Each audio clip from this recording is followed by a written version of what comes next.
qui m'a impressionné. Ça a été un des rares qui m'a... Ouais, il m'a tué. Hein. Il m'a tué. Je te dis la vérité, je me fais pas souvent dribbler. Hein. Je me fais rarement dribbler.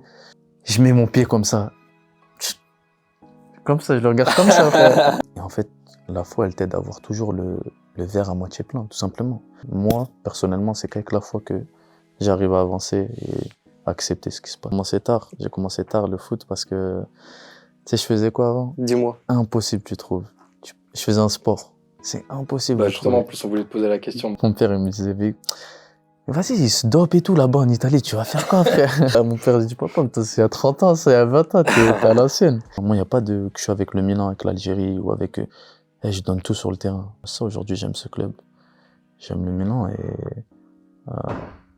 et je donne tout.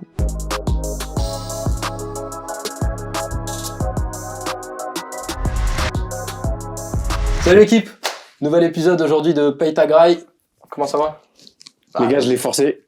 Un invité exceptionnel aujourd'hui, donc je l'ai forcé à mettre le meilleur maillot du monde. N'ayons pas peur des mots. Je suis pas sûr, mais bon. On reçoit qui aujourd'hui? Alors aujourd'hui, on est avec un invité qui nous régale déjà sur le terrain. Ismaël Benasser, international algérien, meilleur milieu de Milan. Meilleur milieu de Milan. Comment ça va, Ismaël? De le dire. Dis pas ça parce que je suis là. Hein. Dis pas ça parce que je suis là. Écoutez, merci de m'avoir invité. Merci à toi. Content d'être là avec vous et de partager un bon petit moment avec vous. On espère qu'on va se régaler. Non, on va se régaler. Niveau graille aussi quand même, c'est important. Moi j'ai la dalle. J'ai la dalle aussi. Après, c'est vous payez l'amende par contre. Non, c'est toi. Si je pèse moi, je suis pas 1 kilo en plus, vous payez. Comment s'est passé déjà ce matin, ta petite rencontre avec les supporters? Écoute, hein, c'était cool, très cool. C'est la première fois que je fais ça, tu vois. J'avais pas eu le temps, plusieurs fois c'était prévu de le faire, hein. Une fois à Marseille, Okay. Une fois à Lyon. Quand j'ai eu ma blessure, ça tombait pas à pic. Et là, vraiment, j'ai pris le temps, tu vois. C'est moi personnellement, je voulais le faire. J'ai demandé à le faire. Et c'est bien passé, hein. Même si à la fin, un petit peu, c'était compliqué parce qu'il n'y a pas tout le monde qui a été, qui avait pu prendre des photos, qui a pu avoir des autographes, mais bon, je devais y aller. Et... On leur fait un petit message. Ouais. Isma, il vous embrasse. Mais désolé, on vous l'a pris. On était pris par le temps et tout. On va parler de sa carrière. On va présenter sa carrière. On va revenir un peu en arrière en passant par Arles, Arsenal, parce qu'il y en a peu qui le savent. Mais Isma est un gunner, un ancien gunner en tout cas. On a Empoli. On a Empoli en série B que tu as connu. Tu as connu la série A avec eux. Et dans la foulée, tu signes pour l'AC Milan. Et puis, évidemment, son succès en sélection avec l'Algérie, la CAN, les futures échéances qui l'attendent. En attendant, n'hésitez pas à vous abonner. On vous fait pas le discours. Abonnez-vous, commentez, pouce bleu, faites ce que vous voulez. J'ai fait mes contours pour vous, donc respectez. Bon, alors... J'ai pas fait les contours, moi, perso, les gars. Bon, arrête. Vas-y, on commence. Bon, alors Arles, comment ça s'est passé? Je suis né à Arles, déjà. J'ai grandi là-bas. Ma famille, elle est de là-bas. Elle habite encore actuellement là-bas, toute ma famille. J'ai fait T'as passé 9 ans là-bas? Non, à Arles, j'ai joué 9 ans dans le foot, tu vois. J'ai 9 ans dans le foot, j'ai commencé vers 8 ans, 9 ans, je crois, à peu près. Je suis parti à 17 ans. C'est tard, mine de rien, non? Ouais, j'ai commencé tard. J'ai commencé tard le foot parce que, tu sais, je faisais quoi avant? Dis-moi. Impossible, tu trouves. Je faisais un sport. C'est impossible. Bah, justement, en plus, on voulait te poser la question, mais du squash, je sais pas. Badminton, j'allais dire un sport de raquette. C'est impossible. On peut rester on peut mourir même sur ça. C'est impossible. D'ailleurs, je sais même pas si vous le connaissez, le sport de la capoeira. Ah si, c'est de la danse. Ouais, c'est de la danse brésilienne. C'est pour ça que t'es agile sur le terrain. Je t'assure que ça m'a beaucoup aidé dans le foot. Je te jure, tu vois, je suis tout le temps, je suis très très souple. Tu vois, je suis très très souple et c'est grâce à ça. C'est grâce à ça et plus t'es souple, t'as vu, moins t'as de risque de blessure, etc. Et j'ai fait de la capoeira pendant 6 ans. En parallèle du foot ou avant? Même pas, j'ai commencé avant le foot. Ok. Je kiffais plus la capoeira que j'étais pas trop dans le foot, tu vois. Ok. J'ai commencé à 6 ans, vers l'âge de 6 ans. C'était quelqu'un de mon quartier, c'était le prof un petit peu, il prenait, on était 4-5, je me rappelle, il nous faisait des cours et tout, et j'ai kiffé. Bon, franchement, j'ai kiffé la capoeira, en plus brésilien. Tu vois, je kiffais le Brésil, Ronaldinho, c'était à l'époque de Ronaldinho, c'est-à-dire, il y avait un engouement, là. Et à l'âge de 10 ans, 11 ans, en fait, j'ai arrêté. Mon prof, il a arrêté, en fait, Et je m'étais renseigné pour en faire autre part, mais c'était hyper cher. C'était hyper cher. L'heure, elle coûtait je sais pas combien. C'était un prof qui venait du Brésil. Ouais, Tu devais le ok. payer, je crois, 80 € l'heure. C'était trop, trop cher. Et du coup, je me suis mis vraiment au foot. Et j'ai déjà commencé le foot, comme je t'ai dit, vers 9 ans, 10 ans. Alors que tous mes potes, ils avaient commencé à 4 ans, 5 ans. Tu sais, Bah il y oui. avait le truc pré-débutant. Tu vois, tu commences tôt. Même pas à l'école, t'es au foot déjà, t'imagines? Et, ouais, je sais pas, en fait, le fait que mon grand frère, déjà, il jouait au foot.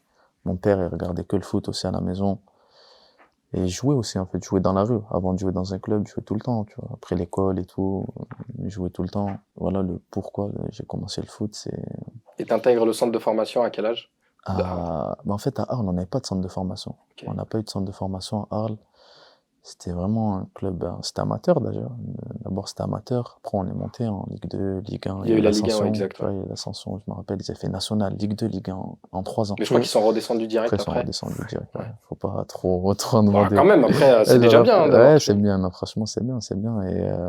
Mais en fait, tu vois, nous, les jeunes, ils ont pas fait de centre de formation. Malgré que l'équipe première, elle était professionnelle. Nous, on n'avait pas, même les contrats, tu vois, il n'y a pas de contrat aspirant, contrat stagiaire. J'ai jamais connu ça, moi. Et même au niveau des entraînements, des infrastructures, on va dire, c'était pas fou. On avait 2-3 terrains. Après, ils avaient construit la plaine dès que j'étais un petit peu plus grand. Et même par rapport à l'école, c'était pas adapté les entraînements. C'est-à-dire que tu finissais l'école, t'allais à l'entraînement, tu finissais à 17h, 18h. Il y en a, ils arrivaient ils faisaient les blocs, ils repartaient. Ça, les pauvres, ils touchaient même pas le ballon. Tu vois, c'était un petit peu compliqué. Mais franchement, j'ai vraiment kiffé. Mais à cette période, est-ce que tu avais une envie d'être, je sais pas, tu te Petit comme disais, j'ai ça? envie d'être footballeur professionnel? Non, petit, non. C'était juste que j'aimais trop ça, tu vois, j'aimais trop ça, taper dans le ballon. Et après, vraiment, on va dire, j'ai eu des déclics. Tu vois, dès que je suis rentré en 6e, à 11 ans, et on avait une classe foot. Je sais pas si vous connaissiez, vous, un petit peu en collège, il y avait pas des trucs comme ça? Il y avait pas ça dans mon collège. Ouais, Collège. Non, mais nous, c'était un bon petit collège, et il y avait une classe foot. Et j'ai fait les tests, et je suis rentré, tu vois, c'était tous les gens de la ville, on faisait tous des tests, et on faisait une classe. Tu t'entraînais des fois, la plupart, 3 fois, je crois, par semaine, l'après-midi. Là, c'était adapté, là. Tu vois, là, c'était adapté. Et en plus, après, derrière, t'as le club aussi. Et en plus, derrière ça, t'imagines, j'avais classe foot l'après-midi. J'avais le club. Et le soir, il y avait mon meilleur pote, tu vois, à l'ancienne, mon meilleur pote. On faisait classe foot. T'imagines, on était ensemble dans la même classe. Classe foot. Entraînement avec le club. Et le soir, après, il y avait un gymnase. D'accord.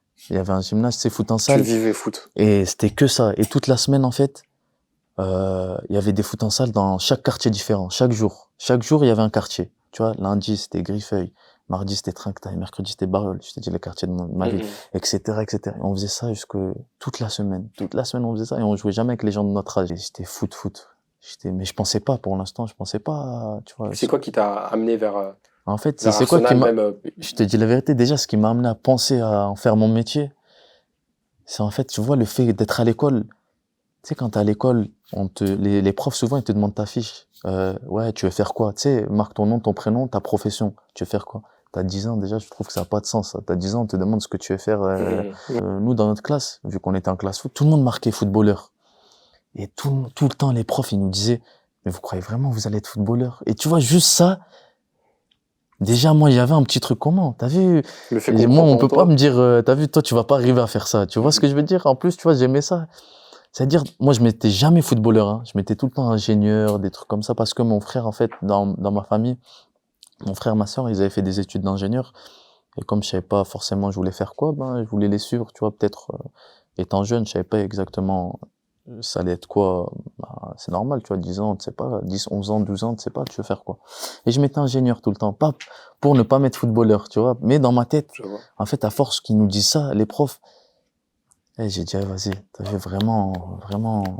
J'ai dit, vous allez voir, tu vois, tu connais les profs, même, il y a beaucoup de footeux, c'est tous la même histoire. Voilà, les profs, ils nous disent, il y en a que 1 sur 1 million qui vont réussir et tout.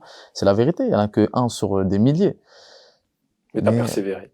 Mais en fait, ça, déjà j'avais un petit peu la haine, tu vois. Comment vous parlez, tout ça, etc. Et en fait, j'ai eu un déclic, je crois que c'était vers 14 ans, 15 ans, tu vois, en U15, U16.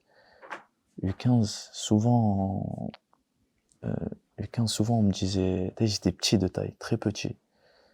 Et on me disait, et on était en DH, je crois. La 1, elle était en DH, la 2, elle était en excellence. Et moi, je m'entraînais tout le temps avec la 1 et j'allais jouer avec la 2. Je comprenais pas. Et je vais voir le coach et je dis, mais, et devant tout le monde, tout le temps, il disait quoi? Dès qu'on allait jouer dans des quartiers de Marseille et tout. Non, Isma, toi, t'es trop petit, toi. Toi, tu peux pas, toi, t'es trop petit et tout ça, là, ça va enfoncer, tu vois. C'est-à-dire, vas-y, tu vas avec l'équipe 2 et tout. Et en fait,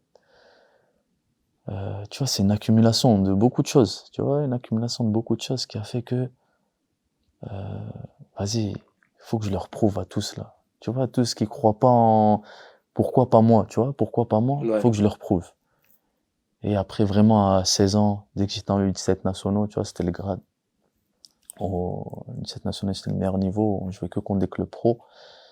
C'était vraiment cette année-là, je me rappelle, cette année-là, où j'ai vraiment bossé. J'ai commencé à bosser. J'avais quoi, 14 ans et demi, parce que je suis né en fin d'année, tu vois. J'ai vraiment commencé à bosser. Chez moi, je faisais des abdos, gainage. J'arrivais avant l'entraînement, abdos, gainage. Je savais pas ce qu'il fallait faire, hein, Ouais.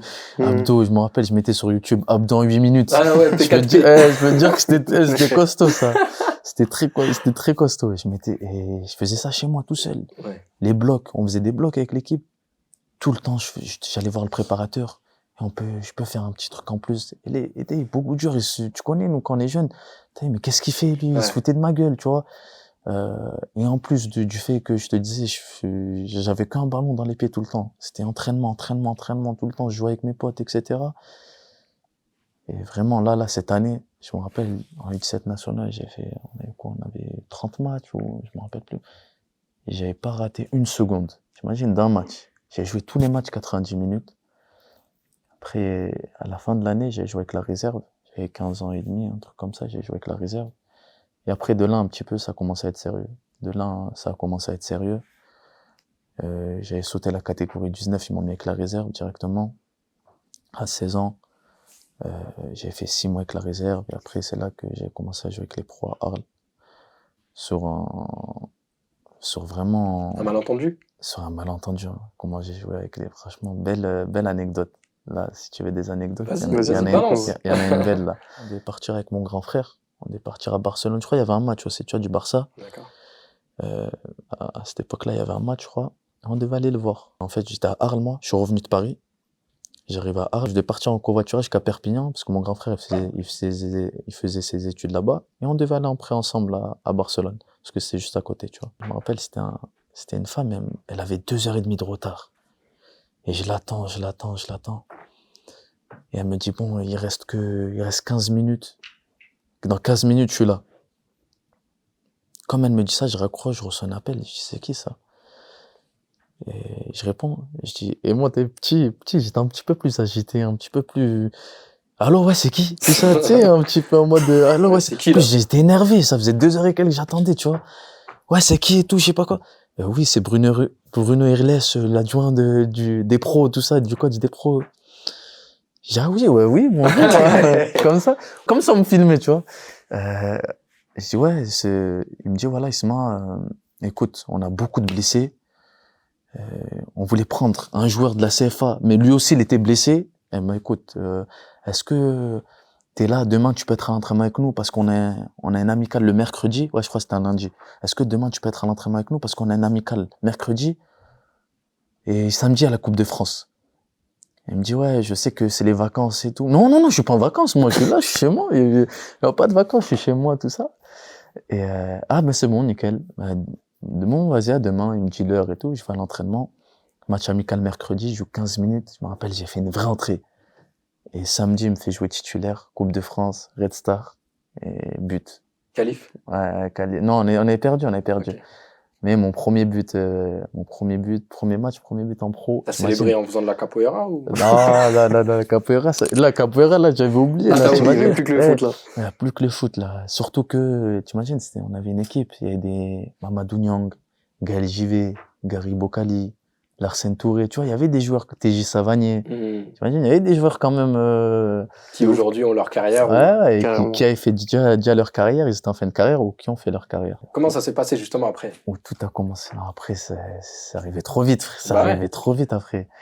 Après, je continue à jouer en Ligue 2, j'ai fait pas mal de matchs. Après, je voulais pas signer à Arles. Tu vois. Je voulais pas signer à Arles en pro. Justement, tu es resté, si je me permets, comme on dit dans le jargon, au placard. Ouais, c'est ça.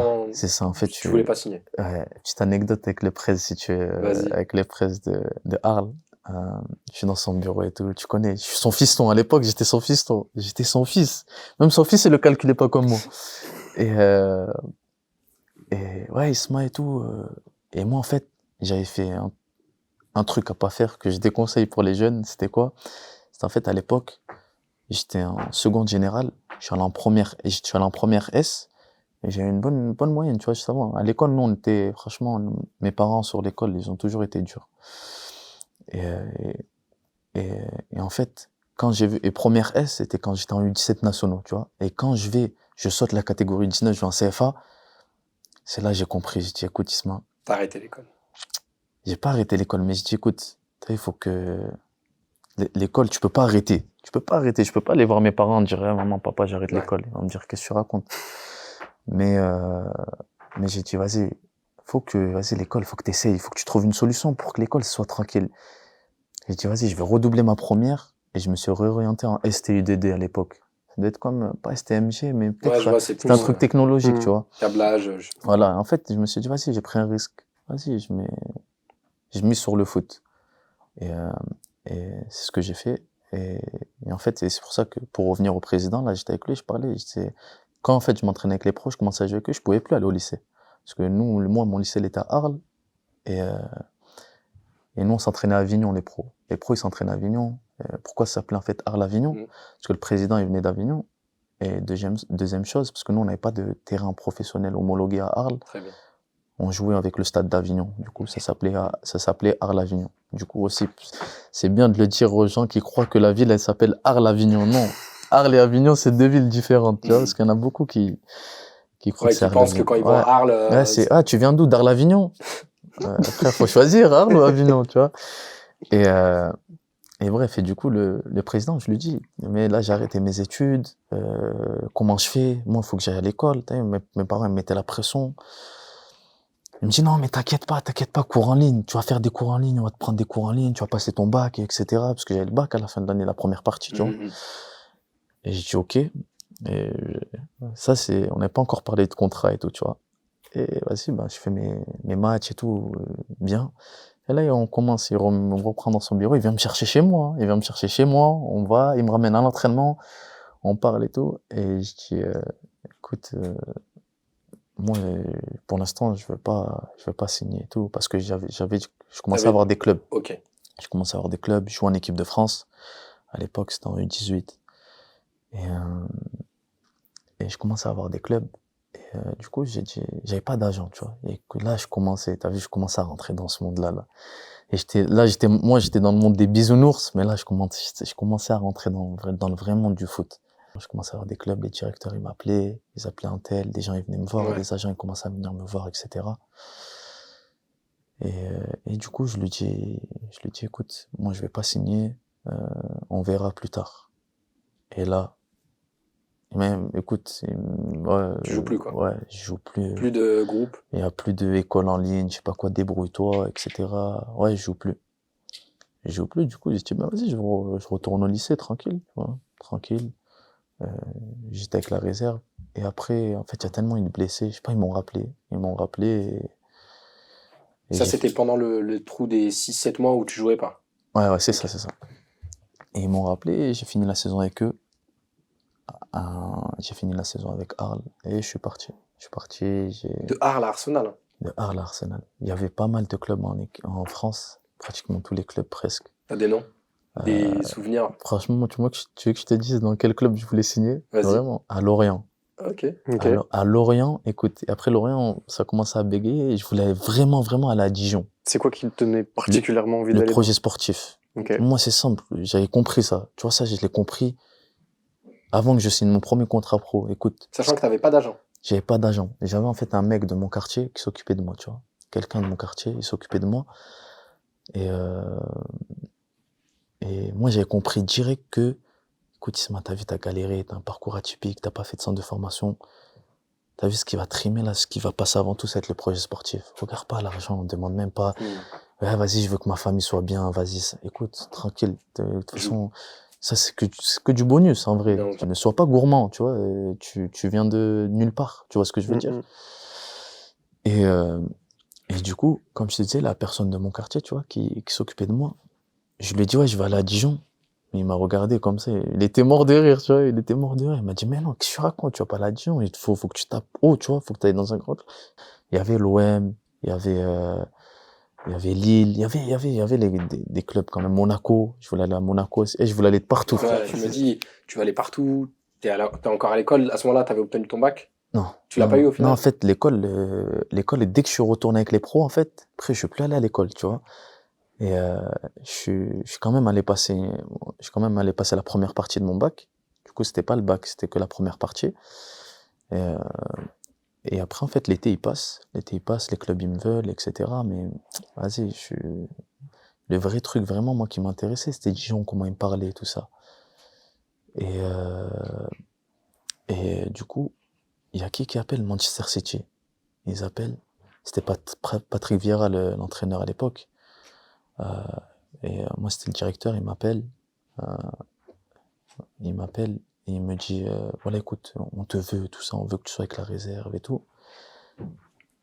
Et franchement, c'est City, tu vois, c'est City, frère. Et j'étais chaud, tu vois, j'étais chaud. Mais ils m'ont dit, vas-y, viens visiter les installations, tu vois. Je vais pour visiter les installations. Et en fait, je suis arrivé là-bas, je sais pas, je me suis pas bien senti. C'est la météo? T'as dit la météo? Ouais, tu passes de Arles déjà. Je te jure que ça a beaucoup fait, peut-être, je sais pas. En fait, ce jour-là, je suis arrivé, j'ai visité les installations. C'était un truc de fou, les installations incroyables. Je parlais avec Vieira et tout, et je sais pas. J'ai bien aimé parler avec Vieira, la discussion qu'on a eue, mais t'as eu le fait qu'il voulait que je sois dans un centre de formation encore. C'est U23, c'est ça? U23, que je dorme avec les jeunes. Moi, je voulais pas, je voulais direct un appart, même si j'ai pas 18 ans, tu vois.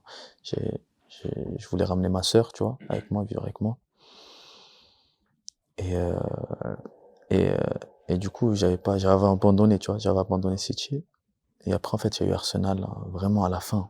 C'était en juillet, fin juillet, il y a eu Arsenal. Mais comment, justement, t'arrives à 20 ans, dans ta vie d'homme, de jeune homme surtout, comment est-ce que t'as eu ton appart, du coup, au final, ou quoi? Ouais, à 17 ans. 17 ans. À 17 Comment, ans. déjà, dans la tête, on gère ça, d'avoir un appart?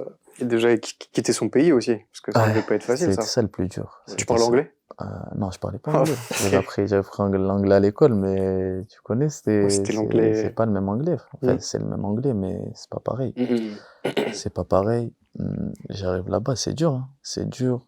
Surtout que moi, quand je fais en fait, Wenger, lui, il te dit quoi? Quand il recrute un jeune comme ça, il est obligé de faire des tests. D'ailleurs, c'est pour ça que Zlatan, il a dit, je sais pas si t'as écouté l'anecdote. Je fais pas de test, moi. Moi, je fais pas de test. Écoute, ça a bien réussi, mais ça mais toi, tu les as fait. Tu voulais pas dire. Écoute, moi, tranquille, je suis un gentil garçon, moi, tranquille. Il m'a fait faire une semaine de test. Et je me rappelle, j'avais pas fait de prépa. Rien, vu que j'étais à droite, à gauche, visiter les installations à l'OM, à Dijon, à Lorient, à Monaco, etc., etc. J'ai pas fait de prépa. Déjà, ce que j'avais apprécié, c'était que il m'avait facilité de fou. Parce qu'il savait que c'était le ramadan. Il y avait 2 entraînements par jour. Et l'entraînement physique, je faisais pratiquement rien. Je faisais que le jeu. Et j'ai fait une vraie semaine. Mais moi, je m'étais choqué. Je me rappelle, j'étais en plein ramadan. J'étais comme ça, hein. Je faisais 59 kilos. Maintenant, pour te dire, je faisais 59 kilos. 1 an après que je suis arrivé à Arsenal, je faisais 71. Pour te dire à quel point j'étais maigre. Et donne-moi le programme, hein, au cas où, parce que là, tu vois, il faut prendre un peu, là. Ah, déjà, tu vois ce que t'as commandé à manger, arrête. Ouais, bah, si ça arrive, là, parce que je sais pas ce qu'il fait les Uber Eats, là, mais... J'avais gagné Wilshire. Bon, ça, faut vite le dire, ça, tu vois. Jack, je sais pas si tu vas nous écouter. Gratuit, comme ça. Gratuit. Non, mais moi, ça m'avait choqué. Wilshire, il était comme ça, frère. Il avait des cuisses comme ça. Moi, j'étais comme ça. Et du coup, après la semaine, Wenger, il m'a dit, écoute, c'est simple, tu restes ici. Tu signes pas dans un autre club, tu signes ici. Je dis, ok, donne-moi le contrat, je signe. Je voulais pas quitter la France, hein. Je voulais pas quitter la France, mais, bizarrement, je me suis bien senti à Arsenal. Il y avait beaucoup de Français, je me suis bien senti au Londres et tout. Tu dis qu'il y a beaucoup de Français, mais tu vois, t'arrives dans un vestiaire. Alors, il y avait comme Mesut Özil, t'avais Mikel Arteta, je crois, à l'époque. Ouais, comment est-ce que du coup... Cazorla. T'avais Giroud aussi, Giroud qui était encore là. Bah écoute, Tout simplement, quand le vestiaire, c'est un bon vestiaire, il n'y a pas de souci. Il n'y a pas de souci, ils te mettent à l'aise. Quand les joueurs ils te mettent à l'aise, avec Koscielny aussi. Tu as des Français qui m'ont parlé. Coquelin aussi, il me parlait aussi souvent. Tu vois, ils m'ont beaucoup pris sous leur aile, si je puis dire.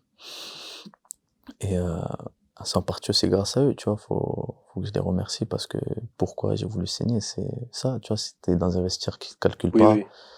c'est sûr que c'est plus dur. Toi, t'es jeune, tu vois, tu sais pas comment ça marche. Tu sais pas que même s'ils te calculent pas, c'est rien, je vais leur montrer sur le terrain. De toute façon, c'est rien. Il n'y a pas de respect au début, mais le respect, tu le gagnes sur le terrain.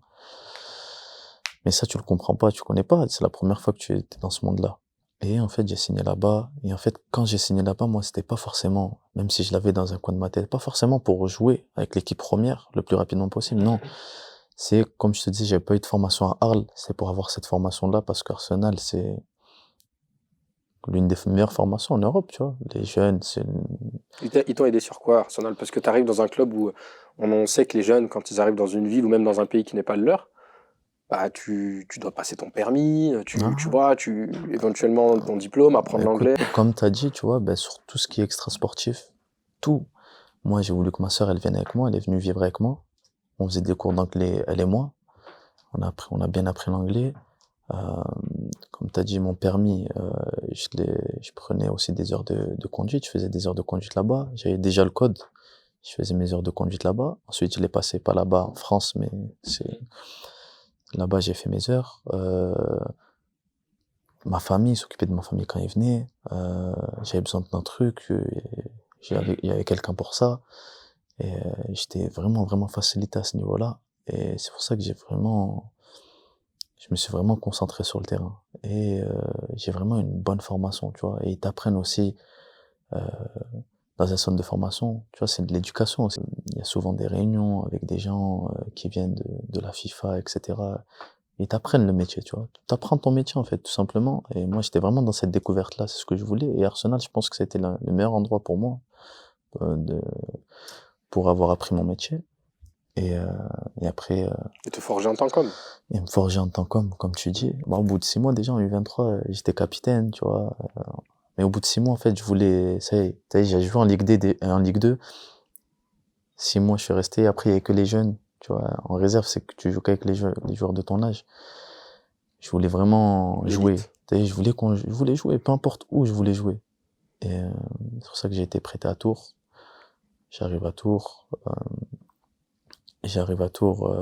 20e. Je me rappelle, j'étais allé faire la CAN. J'avais pas joué une seconde au Gabon avec l'Algérie. On est sorti direct. J'arrive, franchement, dans le Money Time. Je signe. C'était dans le Money Time. Il restait quelques minutes. Pourquoi Tours, déjà? Tout simplement, j'avais pas d'agent. En fait, j'avais signé avec un agent. C'était mal passé. J'ai vu beaucoup d'agents. J'ai pris le premier venu, en fait. Okay. Et il m'a mis des étoiles dans les yeux, etc. Je veux pas mal parler des agents quand même. Même si j'en pense pas moins, frère. En fait, c'était l'ancien, il était je crois que c'était le bras droit du président Arles, et il s'est retrouvé à Tours. Il m'a appelé, il m'a dit, Isma, tu veux venir et tout, etc. Et je dis, ouais. Y a pas de souci. Moi, je veux que jouer. C'est-à-dire, c'était le club, qui était là, il me voulait. Ok, je fais 6 mois. Bien. J'arrive, on était 20e, hein. On est arrivé 11e. On a fini 11e ou 10e. Top. L'équipe, il y avait Bouanga, Bergogneau. Giroud, il t'en a parlé d'ailleurs. Ouais, Giroud, il m'en a parlé, bien sûr. Il y a une salle de réunion, Olivier Giroud, elle s'appelle à Tours. D'ailleurs, je finis la saison, je reviens à Arsenal, et moi, je me suis dit, vas-y, après la pré-saison, tout ça, t'as vu, je vais parler avec Wenger, et on va voir ce qu'il va me dire. Si je dois me faire prêter encore, j'étais en Ligue 2 à l'époque, si je dois me faire prêter en Ligue 1, tu vois, etc. Vas-y, je vais dans son bureau, je lui parle. Coach, c'est comment, et tout. Il me dit, ben écoute, Isma, t'as fait un bon prêt, va en Ligue 1, tu vois. Pas d'option d'achat. Va en Ligue 1 et après tu reviens. Et un an après, comme ça, après t'intègres vraiment le groupe là et t'es vraiment dans le groupe. Ça veut dire t'auras ta chance. Ok. Pas d'agent. Enfin, quand je te dis pas d'agent, quand même la personne, tu vois. Qui s'occupait de toi. De mon quartier, tout ça, qui était avec moi, qui essayait aussi, tu vois. Il m'a beaucoup aidé. Mais sinon, moi, j'appelais des joueurs. Ah, frérot, tu peux m'envoyer le numéro de ton directeur, s'il te plaît? Un joueur qui jouait là, un joueur qui jouait là. Parce que j'étais déjà en sélection. Un joueur qui jouait là. te plaît, donne-moi le numéro de ton directeur. Et moi, c'est toi, tu cherchais tes propres clubs, en fait. Ouais, c'était moi l'agent, en fait. J'ai envoyé des messages, tout ça, ouais, c'est possible. Et tout le monde me disait, écoute, moi, s'il n'y a pas d'option d'achat, laisse tomber. Je les comprends, t'as vu, d'un côté, ouais, on va te mettre en vitrine, d'un coup, tu vas repartir, non, c'est du business aussi, tu vois. Nous, on va pas prendre un euro, tu vois. Ok, le temps il passe, il reste 2 semaines avant la fin du mercato. Je retourne voir Wenger, je dis, écoute, c'est galère et tout pour moi. En fait, il me le dit pas clairement, tu vois. Moi, peut-être, je l'ai mal compris, hein. Mais en gros, il me dit, t'as vu, si tu veux partir, il me restait 4 ans de contrat à Arsenal. Si tu veux partir, pars. Ok, il me reste 2 semaines, si je veux partir, je pars. Tu m'as dit ça. Maintenant, qu'est-ce que je vais faire? Avec les clubs que j'avais vu, avec qui j'avais vu, écoute, si vous voulez m'acheter, vous pouvez m'acheter. Et je me rappelle, il y avait Empoli. Et Empoli, c'était venu, mais moi, j'ai snobé Empoli, moi. Empoli, Série B, Italie. Les gars, déjà, j'ai galéré quand je suis parti de France, en Angleterre, ça m'a fait bizarre. C'est la première fois que je quittais ma famille. Là, tu veux que j'aille en Italie, en Série B. Mais ils me voulaient. Tu vois, Empoli, ils étaient venus à Londres. T'imagines? Ils sont venus à Londres une fois. Mais malgré ça, je les snobais. Parce que pour moi, je pensais que j'allais trouver un club de Ligue 1, tout ça. Mais quand Wenger, il m'a dit, en gros, quand il m'a fait comprendre ça, ou tu vois, il m'a dit, tu peux rester. Mais moi, il n'y avait pas d'intérêt que je reste. Vas-y, je les rappelle. Je rappelle Empoli. Venez, reviennent à Londres. Eux, ils croyaient vraiment en moi. Tu vois, les directeurs, je me rappelle, les 2 directeurs, ils croyaient. Et les 2, ils sont venus. Isma, viens, t'inquiète pas, on est en train de faire une équipe en Série B pour monter en Série A. Si tu veux, tu signes 2. Et franchement, les Italiens, ils parlaient bien, frère. Ouais, franchement, frère, c'est... c'est la langue de l'amour, hein. Costume, il est là, tu vois, l'accent. Tu connais l'Italien, frère, il me draguait. Tu veux le numéro 10, Isma? Tu vas prendre le numéro 10. Je te jure, il me dit, regarde, c'était le numéro 10, Empoli, tu veux le numéro 10? Tu vas prendre le numéro 10. Tu veux ça? Tu veux ça? Bon, bien sûr, ils ont une limite, tu vois. Et écoute, je réfléchis, t'as vu, et franchement, dès que je réfléchis, je me dis, écoute, il y a quoi comme concret? Il y avait que ça, frère. Il y avait que Empoli. Écoute, j'ai dit, vas-y, hein. Tu vas. J'ai dit, écoute, vas-y, je vais aller, parce que c'est vraiment ce club-là, qui me veut le meilleur projet sportif pour moi. Il me disait, si tu veux signer 2 ans, signe que 2 ans. Parce que nous, on est sûr qu'on va monter en Serie A, tu vas jouer en Serie A, et tu pars. Et moi, par précaution, écoute, vas-y, je vais aller. Et tout le monde, hein, et à ce moment-là, tout le monde, sauf, faut le dire, hein, sauf la personne qui s'occupait de moi à l'époque, le mec de mon quartier, tu vois. Voulait que tu n'y ailles pas. Non, on voulait que j'aille. Il y a que lui qui voulait que, qui était chaud. Moi, j'étais chaud, et lui aussi, il était chaud. Mais seulement tous les autres, tout le monde me disait, écoute, tu fais n'importe quoi, tu vas aller te perdre comme tous les gens, ils ont fait, Série B, mais non, qu'est-ce que tu fais? Et j'ai écouté, de toute façon, je vais charbonner comme j'ai toujours fait, et je vais jouer, les gens, ils vont me voir. Au bout d'un moment, ça va payer. Et Empoli, 2 ans. Après, je vais à la CAN, je joue, je gagne la CAN. Je signe dans le fameux club historique. Tu passes un cap, tu es meilleur joueur de la CAN. Ouais, meilleur joueur de la CAN. Déjà, la pression. Tu es en Algérie, la sélection, vous n'aviez pas gagné depuis 29 ans. Comment est-ce que tout ça s'articule autour de ta carrière qui était jeune mais déjà remplie quand même? Ouais. Regarde, c'est simple. L'Algérie, t'imagines, je suis arrivé, j'avais 18 ans. Même pas 18 ans, je crois, en Algérie. T'imagines, j'ai 25, ça fait à peu près 7-8 ans que je suis en Algérie. T'imagines, 7-8 ans déjà, je suis en Algérie, dans la sélection. Et les 3 premières années, de 17 ans, ouais, je suis arrivé à 17 ans et quelques, presque 18. Jusqu'à 20 ans, j'ai pratiquement pas joué. Je suis arrivé, moi, le président qui m'a ramené, il venait de partir. Ok? Il venait de partir. Et là, en fait, on a fait que des coachs. J'ai fait 5 coachs, moi. En 3 ans, j'ai fait 5 coachs. T'imagines? Et je jouais pas, en fait, parce que tout le temps qu'il y avait un nouveau coach, il mettait, tu sais, les anciens, l'équipe qui jouait, même si il performait pas, mais en fait, le coach, il connaissait pas forcément, et il se disait, vas-y. Il connaissait pas les nouveaux joueurs. Moi, j'étais personne, tu vois. Et je voyais, je pouvais jouer, j'avais la rage, j'avais la haine, parce que, tu vois, si ça se passait bien, je peux pas jouer, je vois que le niveau, c'est dur. T'as vu, je dis rien, je bosse, je me tais. Vas-y, quand j'aurai ma chance, Mais là, je voyais que ça se passait mal. Je voyais que je pouvais apporter, je pouvais donner quelque chose à l'équipe. Stage après stage. Vas-y, j'étais frustré. Je revenais chez moi. Vas-y, j'avais la haine, je jouais pas. Ouais. Je faisais les voyages. Tu connais comment c'est fatigant, Ouais, tout ça. Mais bref, j'ai fermé ma bouche, frère. Tous les stages, je les mettais tous d'accord à l'entraînement. Tous d'accord. J'attendais que donne-moi quelques minutes. Et Belmadi, il est arrivé. Il m'a donné un petit peu, hein. Il m'a donné un petit peu. T'as tout mangé. J'ai tout mangé, tout tes bras, ce que tu veux, tu vois. Tout ce que tu veux, frère, j'ai tout mangé. Et même la pelouse, tout.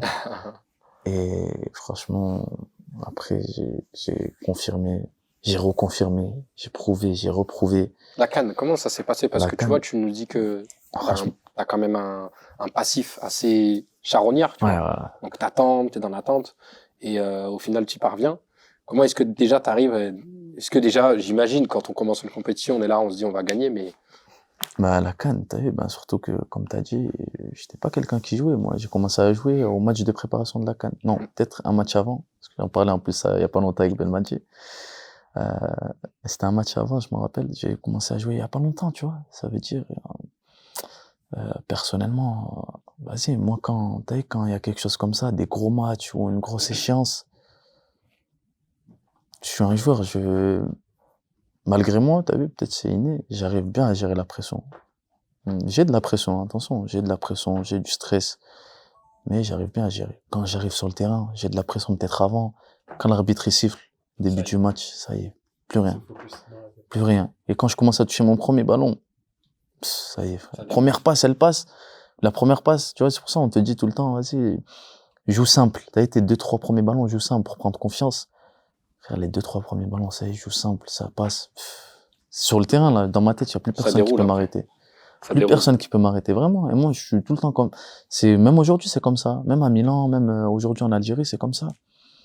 Mes premiers ballons, je joue simple. Bon, même quand je fais n'importe quoi, on va dire, les premiers ballons, j'arrive à rester dans mon match. Mais ouais, mais aujourd'hui, quand je rentre sur le terrain, t'as vu, que je sois le meilleur ou pas à la fin du match, ça va être moi le meilleur. Vraiment, hein, t'as vu, je sais pas pourquoi j'ai ce truc-là, je commence à toucher des ballons, j'ai une grosse confiance en moi. Je me dis, vas-y, ça va être toi le meilleur. Et souvent, je performe. T'as vu, souvent, je performe comme ça. J'ai un match en tête, c'est contre le Nigeria. Tu vas me dire ce qui s'est passé dans ta tête quand... Parce que c'est toi qui amène déjà le coup franc. Ouais. Juste avant, il y a la barre. Tu veux te parler de la barre? Justement, je voulais te parler de la barre. Mais arrête, mais toi aussi, c'est ça votre problème. Non, mais je voulais t'en parler. Problème. Pas pour te charrier, au contraire. Non, parce que, justement, vous la remportez. Ça me fait rire, mais tu sais qu'il faut savoir que, pour les DZ, la barre, c'était mieux qu'un but, frère. Ouais, c'est vrai. Il m'en parle jusqu'aujourd'hui. Ah ouais, te rappelles la barre que t'as mis contre le Nigeria? Et frère, j'ai pas marqué, j'aurais préféré mettre un vieux but que mettre... Mais c'est vrai que, comme t'as dit, je suis monté en puissance. Au fil du tournoi, je suis monté en puissance. Et, après, une grosse compète, le meilleur joueur. Le groupe, il vivait bien de fou aussi. Et comme t'as dit, après, meilleur joueur, après, ça s'est enchaîné. Même si Milan, ils étaient là déjà avant, tu vois, parce ils m'ont pas vu à la CAN, ils m'ont vu avec Empoli. Il y avait pas mal de clubs, hein. Il y avait pas mal de clubs à ce moment-là. Milan... on va y venir, mais pour revenir et pour terminer entre guillemets sur l'Algérie, tu vois, tu me dis que le groupe vivait bien. Comment est-ce que tu vis actuellement le fait... Bon, alors, plus trop, parce que tu es en rééduc, et ça aussi, on va l'aborder très, très rapidement. Mais comment est-ce que tu vois les nouveaux... Il y a beaucoup de nouveaux, il y a des binationaux qui intègrent en vue de la prochaine CAN. Comment est-ce que tu vois Écoute, tout simplement, je pense... T'es un ancien. Ouais, bien sûr, je suis un ancien... Ouais, t'es un nouvel ancien, on va dire. J'ai ce rôle-là, bien sûr, tu vois, j'ai beaucoup de responsabilités en sélection. Et ça, c'est toi qui vas le chercher, tu vois. Je vois beaucoup de joueurs avec qui on était à la CAN, maintenant soit ils ont arrêté, soit ils sont sur la fin. C'est pas dire qu'il faut les remplacer, parce que regarde, il y a encore Fegouli, il est encore là, pourtant il était à la CAN, tu vois. Et même s'il est plus sur la fin, on va dire que il a fait un très très beau match. Il a fait un très très beau match contre ce qu'il est en train de faire, en fait, le coach, pour moi, c'est top. Il veut les meilleurs. Et il essaye d'attirer les binationaux. Amine Gouiri, tu vois, moi je pense que la France va le regretter. Ouais, bah, ça c'est C'est un sûr. top crack. Tu Ça, vois, moi, je suis c'est- supporter de Lyon, tu vois. Ouais. Déjà, je l'ai Bah, déjà moi, je en te dis la mauvaise par vérité, rapport moi. à mon club, tu vois. Ouais. Alors, tu vois, pour l'Algérie, je pense que vous Ouais, allez non, vous non, régaler. tu vois, les joueurs qui arrivent, Awar, les jeunes ensuite plus jeunes, Bouanani, Bonami, Chaibi, Shaibi, exact. il y en a beaucoup, et c'est, Donc, pour la CAN, déjà, t'as vu la poule. ah, Mozambique, Burkina, Angola. Mauritanie, Mauritanie, pardon, autant pour moi. Mauritanie, ouais, la poule, bah, écoute, tu connais, hein, de toute façon, le premier match, ça va être le plus important pour bien entrer dans la compétition. Et après, ça va dérouler, il y a moyen de, comme toutes les CAN, de toute façon. Nous, je te dis la vérité, on peut parler de cette CAN, de la CAN 2025, 2027, 2029, ça va être la même chose pour nous. Ça va être exactement la même chose. On veut y aller, on veut vraiment faire quelque chose. Et faire quelque chose, c'est quoi? C'est la gagner, tu vois. C'est pas, on n'y va pas pour, vas-y, on va arriver en demi. Ah, c'est bon, Non, les ouais, je gars. vois. Non. Et surtout, le statut que vous avez impose un niveau d'exigence. Même si on n'est pas, t'as vu, forcément favori, c'est tant mieux. C'est tant mieux même. Moi, je préfère ne pas être favori. C'est mieux comme ça, tu travailles même, t'as moins de pression. Hein. Comme je t'ai dit, il y a des jeunes qui sont arrivés. Nous, maintenant, le rôle des plus anciens, ça va être de leur transmettre, t'as vu, la mentalité, le spirit, tu vois, de l'équipe, l'esprit d'équipe. Et parce qu'ils ont tous du talent, ils ont énormément de talent. Il y a énormément de talent. Maintenant, le plus important, ça va être la mentale, tu vois, leur inculquer les valeurs, les principes de l'équipe. Et après, ça va faire quelque chose de vraiment, vraiment bien. Tu verras que dans quelques temps, parce qu'il faut laisser du temps aussi. Ouais, tu non, vois, bien entendu. faut laisser du temps. Dans quelques temps, ça va être quelque chose de fort. T'as un rôle de grand frère maintenant. Ouais, bien sûr. Et justement, ce rôle de grand frère, tu l'as presque même à Milan. Parce que du coup, Milan, tu y arrives. Ouais. Comment tu signes dans le club de cet énergumène? Bah écoute, tout simplement, comme j'ai toujours fait, avec Tours, avec Empoli. Mais dis pas que t'as appelé Maldini ou que t'as appelé le directeur à J'ai l'époque. rêvé. Non, pas dans ce sens-là, mais dans le sens où projet sportif. Écoute, juste comment tu me veux en fait, à quel point tu me désires. Tu me veux vraiment. T'as vu, et tout le temps, j'ai testé un petit peu. Ouais, mais vas-y, on dirait que... Non, Isma, regarde, on vient là, on vient. T'es où? On vient. Et en fait, je voyais ça. Moi, je voyais ça et tout simplement, j'ai jamais regardé un contrat. Ok. C'était d'abord ce qui te disait. Jamais regardé. En vrai, de vrai, ils sont bons, son petit bolso tacos. Je vois, t'as une alimentation de cafard depuis que tu fais Uber Eats. Et du poulet mariné dedans, je crois. Curry, tout ça. En vrai, de vrai, tu sais quoi, juste regarde, ouvre-le, regarde, après on voit. Un contrat. Quand j'ai signé, t'as le projet sportif, c'est bon. Pourquoi tu penses pas maintenant à l'argent? T'as l'argent, il arrivera. L'argent, il arrivera vraiment. À cette époque-là, j'étais avec un agent. Et il m'a vraiment dit, tu vois, même lui, il me disait, Isma, c'est vraiment l'équipe qui te veut le plus. Et le projet sportif, il est cohérent avec ce que tu recherches. Ok. Il m'en dit pas plus. Vas-y. Et moi, ce que je voulais, tu vois, c'était Empoli tremplin pour aller dans un grand club. Et c'est ce que j'ai réussi à faire. Maintenant, j'arrive à Milan par la petite porte. Tu vois, j'arrive à Milan par la petite porte. Et techniquement, en plus, Empoli venait de se faire reléguer. Ouais, donc, on venait d'être mais relégué. qu'est-ce que ça fait, ça, au final? Parce que dans ta tête, t'étais là à te dire, je vais retourner en série B. Et finalement, tu vas dans une équipe qui joue le top, Ah le top ouais, 3, top franchement, 4. j'étais dégoûté parce que on méritait, on avait fait une vraie saison avec Ouais. Empoli. Et si tu regardes dans l'équipe, il y avait Di Lorenzo, tu sais, lui qui joue à Naples. Oui. Traoré, il était Empoli, parti il y a plein de à joueurs Sassuolo, Caputo, Mm. etc. On était des chroniques, il est venu avec moi à Milan. Bien Tu vois, il y avait des bons joueurs. Provedel, là, lui qui a marqué, là, avec la Lazio, là, Ah, le le gardien. le Il est passé gardien. par la Spezia et après. Ouais, c'est ça. Ouais. Et, on a une bonne équipe. Et, après, ouais, moi, c'est vrai que la CAN, ça a apporté quelque chose. Ça a apporté quelque chose, même si j'avais tiré un petit peu des discussions avec le Milan. Mais ça a apporté quelque chose que je me rappelle. Là-bas, je me rappelle, c'était avant la finale. 2 jours peut-être avant la finale. Juste après la demi, j'avais eu le Massara qui parlait français, tu vois. Il parlait français, Massara. Et je dis, ok, je finis la CAN, j'arrive. Et j'ai même pas dit ça. J'ai dit, ok, je prends la coupe, j'arrive. Je prends parce qu'il restait que la finale. Confiant. Je prends la coupe, j'arrive. Moi, j'avais eu 2-3 coupes en plus, mais bien. Et du coup, en fait, projet sportif, tout simplement. J'ai regardé cohérent, c'est ce que je veux. Je veux évoluer, je veux progresser. J'ai une marge de progression. Je sais ce que je veux. Déjà, t'abordes la finale de la CAN en sachant que Milan te veut. Ouais. Et déjà, ta finale, tu la joues en mode. Non, franchement, j'ai un truc, moi, quand je suis sur le terrain, c'est pour ça que je te dis, j'arrive à gérer la pression, le stress. peu importe ce qui se passe en dehors du terrain, quand j'arrive sur un terrain de foot, hein, j'oublie tout, frère. Je peux avoir n'importe quel problème, j'oublie tout, frère. Ça a jamais influencé, tu vois. Ça m'a jamais. T'es dans ta bulle. Je suis dans ma bulle, vraiment sur le terrain. Je suis là, concentré, ça. Dès que j'arrive dans le vestiaire, je fais mon échauffement, mes trucs, et ça y est. Je commence à jouer, j'oublie tout. Ça veut dire, finale, j'étais vraiment dans mon match. Et quand tu signes à Milan, du coup? Quand je signe à Milan, écoute, après la finale, je signe à Milan, avant mes vacances, quand je rentre, je signe à Milan, et Maldini, Massara,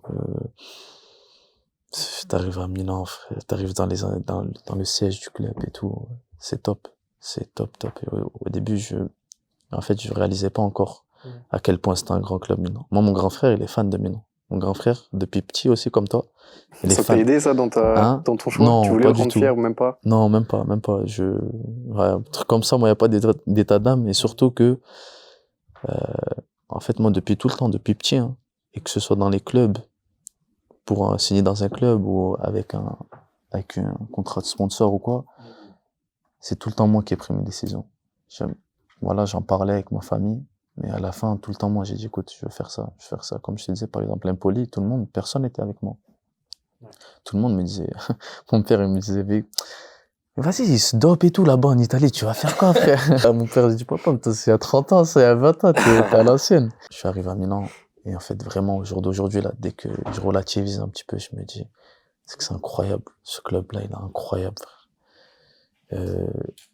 L'organisation, les gens, c'est trop. C'est incroyable. Sans parler de la ville, hein. Je te parle que du club, sans parler de la ville. Non, t'as vu l'histoire qu'il a, ce club? Ben vraiment, t'as vu, moi, je peux te le dire, hein, je le ressens. Le poids? Ouais, je ressens le poids. Il y en a beaucoup qui parlaient du poids du maillot, justement. Ouais, c'est incroyable. Et c'est pour ça que, parce que je suis comme ça, mais aussi c'est pour ça que je donne tout. Je donne tout sur le terrain. Moi, il n'y a pas que je suis avec le Milan, avec l'Algérie, ou avec, je donne tout sur le terrain. Parce que quand j'aime quelque chose, je pense que n'importe qui est comme ça. Quand t'aimes quelqu'un, t'as vu que tu vas aimer quelqu'un va dire, achète, je veux ça, tu vas tout faire pour l'avoir, tu vois. Bien entendu. Et moi, c'est ça. Aujourd'hui, j'aime ce club. J'aime le Milan et je donne tout. Il y a un gars que tu kiffes ou qui te kiffe, vous avez une amitié particulière. En tout cas, c'est ce que vous laissez transparaître sur les réseaux. C'est Raphaël Leao. Ouais. J'ai vu, vous avez coupé le jeune ensemble. Ouais. Il y a un snap légendaire déjà en plus dessus, où il te met un petit chassé. C'est trop ce snap. Parce qu'il s'est après il a pas tort niveau carton jaune. Il a pas tort. Ouais, il avait pas tort. Je me rappelle la première année, c'était trop les cartons jaunes. Mais ouais, Raph, en fait, on arrive ensemble. On arrive ensemble la même année. Et on était ensemble tout le temps. Même là, t'as vu, on est souvent, on se parle beaucoup. Même, tu vois, tu connais Raph, sur le terrain, c'est trop incroyable. Mais c'est un petit peu un endormi en dehors du terrain et tout. Et c'est un petit peu un endormi, même si on a grandi depuis, tu vois. On a grandi, c'est la 5e année qu'on est ensemble, on a grandi sur beaucoup de choses, tu vois. Mais je suis toujours là, on parle toujours, surtout quand il a besoin d'un truc, tu vois, je suis tout le temps là, hey Raph, s'il te plaît, frère, va dormir, fais ça. De toute façon, je dis pas qu'il dort tard ou pas, mais je lui dis avant que je suis tout le temps dans le bon conseil, tu vois, avec lui comme un petit frère, et c'est la vérité, il peut le dire. Et après, je suis comme ça en général avec tout le monde, hein, parce que avant c'est l'équipe tu vois, avant tout c'est l'équipe. Mais Raph, on a une relation, c'est vrai que plus particulière, parce qu'on était là depuis, tu vois, depuis la reconstruction de l'équipe, on a été là, on a été ensemble, on a tout fait ensemble. Et ouais, c'est vraiment quelqu'un que j'apprécie. Ouais, j'allais parler de Yacine, mais il y a même Théo Hernandez, il y a un vestiaire très francophone. Ouais. Comment, toi, parce que moi je regardais l'effectif, tu vois, et à part ceux qui ont été formés au club, t'es l'un des plus anciens. Du coup, dans la même fenêtre de mercato avec Léo, Rad et Théo. Qu'est-ce que ça fait d'être Enfin, est-ce que tu te considères comme un cadre, alors que t'étais encore jeune, tu vois, t'as bientôt 26 ans. Non. Et quel conseil tu donnes aux jeunes qui arrivent ou qui ont besoin de toi? Franchement, ouais, je me considère, moi, comme un cadre. Je me considère comme un cadre. De toute façon, ça veut pas dire que je me considère, je suis plus fort que quelqu'un ou que non, comme un cadre dans le sens où j'ai plus de responsabilités, tu vois. Bien sûr. Je dois montrer une certaine exemplarité aussi, tu vois. Je dois être exemplaire.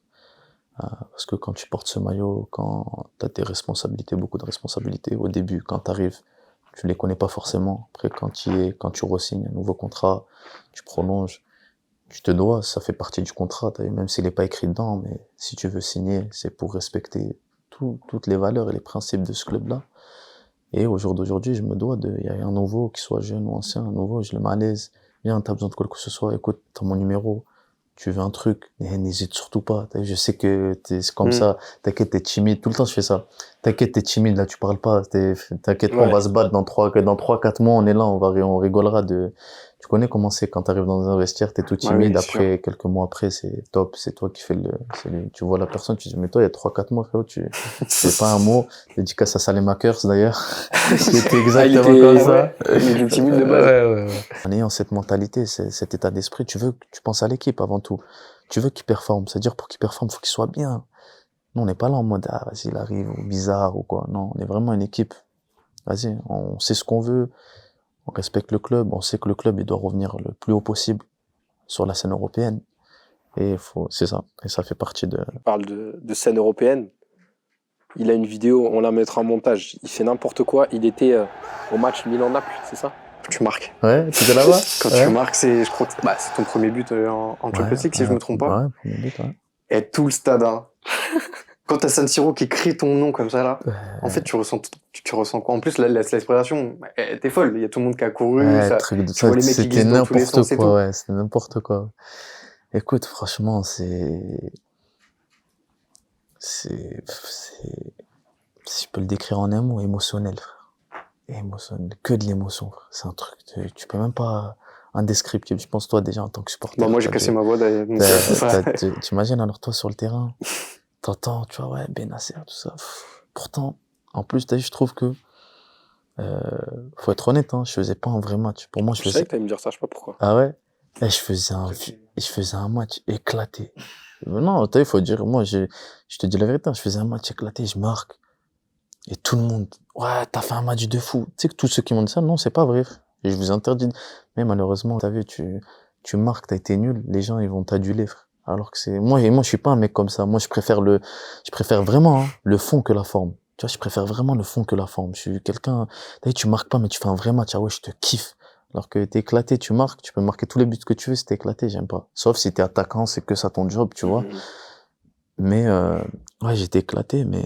Après, c'était un nouveau rôle que t'avais. Ouais, après, c'était un nouveau rôle. Attention, c'était un nouveau rôle. Il y avait pas mal de circonstances qui ont fait que j'étais très fatigué par rapport à d'autres choses personnelles, qui me sont arrivées, tu vois, les jours avant. Et, mais ouais, mais t'as vu, après, quoi qu'il arrive, tu peux dire ce que tu veux. Un but, c'est un but, frère. Un but, ça aide l'équipe, frère. Il y a 0-0, 1-0, regarde, on a gagné. Tu vois, et ouais, c'était un match fou. C'était un match ouf. Ouais, match fou. Et... Puis la suite de la compétition. Après, on en reparlera parce que justement, on voulait parler de la rivalité avec l'Inter. Milan, enfin AC Milan et Inter Milan. Ouais. Milan. Je sais quoi, si vous faites taper toujours. Donc t'as vu, Isma, t'es là, t'es avec nous, mais il y a des déjà, stats, je comprends pas comment il peut parler comme ça. Il porte le maillot de Milan. Non, mais comment il parle. Lui, vous faites toujours taper. Non, mais lui, il respecte pas. Mais en vrai, tu vois, statistiquement, t'as vu, moi, je suis supporter, je suis devant ma télé. En 2023, on a fait 5 matchs. Je dis on, tu vois, parce que vas-y. Non, t'es avec nous, toi aussi. On a fait 5 matchs. Dans le vestiaire, des fois aussi. Ouais, je suis là. Je ramène les boissons. Non, mais on perd 5 fois. En plus, là, 5-1, tu vois. Je crois que le score cumulé, c'est 11-1. Quand c'est une telle rivalité, parce qu'en plus, là, tu vois, ça partage le même stade, ça partage le même ville. Tu vois, pour être allé à des matchs de derby, la ville, elle est coupée en deux. T'as des mecs qui ont le maillot de l'Inter, des mecs qui ont le maillot du Milan. C'est la guerre, tu vois. Exactement. Comment vous, dans le vestiaire, c'est sûr que vous devez en parler, genre en mode, qu'est-ce qui se passe contre cette équipe, en fait? Bah, écoute, franchement, nous, je te dis la vérité, on n'a jamais, t'as dit il y a 5 matchs, on n'a jamais triché. Il n'y a pas eu un match où, tous les matchs, on les a bien préparés. Après, le dernier match, je suis blessé, tu vois, j'étais pas là. Même si, quoi qu'il arrive, je suis là, je te dis, j'étais pas là, mais je suis là, j'ai parlé avec des joueurs avant, après le match, avec la plupart des joueurs, tu vois. Avec le coach aussi. Et frère, franchement, ça, c'est dur parce que t'as vu, nous on donne tout. Et c'est une passe. Je peux rien dire d'autre que c'est une passe. T'as vu comme à l'époque où Milan, ils faisaient que taper l'Inter, où ils n'y arrivaient pas, c'est comme ça, c'est une passe. Cette année, on a beaucoup joué contre eux. On a fait des vrais matchs. Pas contre eux, et contre eux, peut-être, t'as vu, c'était le moment où peut-être les joueurs, ils étaient un petit peu plus fatigués. Comme par hasard, peut-être ça tombait tout le temps contre eux. Peut-être ils ont été plus forts sur certaines choses aussi. Les entames de match. Ouais, tu vois, souvent, parce que regarde, ils marquent au début. Et c'est des choses qu'on doit travailler. C'est des choses qu'on doit travailler tout simplement. Après, fort heureusement, il y a un championnat. Heureusement. Exactement. Bon, l'année dernière, enfin pas l'année dernière, l'année d'avant, ça c'était l'année dernière, non? C'était il y a 2 ans. Où le champion. Vous prenez le Scudetto. Ouais. Bah, du coup, ça se reflète aussi sur le championnat. Et comment, du coup, tu vois, ça se fait en 2021, 2022, c'est l'Inter, ou c'est 2022-2023? C'est l'inverse, pardon, autant pour moi. C'est ça. Déjà, là, tu l'as gagné, le Scudetto. La dernière journée contre l'Inter. C'est beau. Et, comme t'as dit, Milan-Inter, c'est jusqu'à la mort, ça. Ça va être jusqu'à la mort. Et surtout, dans tout, regarde, Ligue des Champions, là, on se retrouve, comme tu dis, championnat, c'est toujours eux et nous. Et ouais, c'est le rival que vraiment c'est compliqué, hein. Comme je t'ai dit, c'est une passe. Même moi, t'as vu, d'en parler, mais j'ai la haine un petit peu, mais c'est comme ça. Tu peux rien faire. Tu veux faire quoi? Tu veux changer tous les joueurs? Tu veux faire quoi? Non, de toute façon, il y a pas, en vrai, faut juste, trouver la formule. Mais d'ailleurs, il y a une question que je me posais à ce niveau-là, du coup. Tu dois ressentir quand même un truc vis-à-vis de l'Inter, vu que t'es joueur du Milan. Comment ça se passe quand t'as un de tes coéquipiers qui part directement là-bas? Je pense notamment c'est son pote aussi, hein. À Akan, avec qui t'avais l'air de bien t'entendre, en tout cas, à Milan. Toi, en tant que joueur, déjà, est-ce que t'étais au courant? Tu savais? T'as essayé de le retenir? T'as essayé de lui dire, va ailleurs? Comment ça se passe quand il y a un joueur qui trahit, entre guillemets, le club pour partir chez le rival? Franchement, je te dis la vérité, je savais pas, moi. Je savais pas qu'il allait. En fait, c'est fait au dernier moment à Cannes. Parce qu'il y a eu le problème avec Eriksen, tu vois. Et c'est fait au dernier moment. Mais je savais quand même que à Cannes, il voulait rester, tu vois. Je savais qu'il voulait rester à Milan. Et après, je sais pas si... je pense qu'ils ont pas pu trouver peut-être un accord. Mais vous êtes potes encore, ça va? Ouais, bien sûr, on est potes. On peut le dire à la caméra. Ouais, bien sûr, non, on est potes. Après, sur le terrain, il n'y a pas de potes, frère. Oui, sur le terrain, vraiment, déjà, il n'y a pas de potes, n'importe quelle équipe, mais l'Inter est encore moins de potes, tu vois. Et surtout que quand il marque, après, face à la courbe, il n'y avait pas de potes du tout, là. Après, tu vois, je le respecte, tu vois, c'est ce qui est normal, mais, ouais, c'est sûr que moi, quand j'ai vu ça, j'ai dit, mais non. Puis j'étais en vacances et je vois ça, je dis, mais non, c'est pas vrai, tu vois. Après, je revois ça. Je dis, ah non, mais dis pas, il a fait ça. Je dis, écoute, moi, personnellement, c'est un truc que je pourrais jamais faire. Jamais, c'est impossible. Tellement j'ai du respect pour ce club. Milan, t'as vu, avec les années que j'ai vécues à Milan et tout, c'est impossible. C'est impossible. Ils peuvent me donner ce qu'ils veulent, faire ce qu'ils veulent, l'Inter. Attention, ils ne trahissent pas aussi, hein. Non, mais je suis en train de te le dire, là. Ils ne trahissent pas aussi, parce que les beaux discours comme ça, là, je suis en train de... Non, mais moi, c'est simple, moi. Tu m'as jamais vu parler. C'est vrai. Je parle rarement. Vraiment, parce que déjà, à la base, j'aime pas parler. Je parle très très rarement parce que je pense qu'il y a même quand tu fais le taf sur le terrain, il n'y a même pas besoin de parler. J'ai jamais été là à dire ouais ça Milan, je sais pas. Non, je te dis, moi j'aime ce club.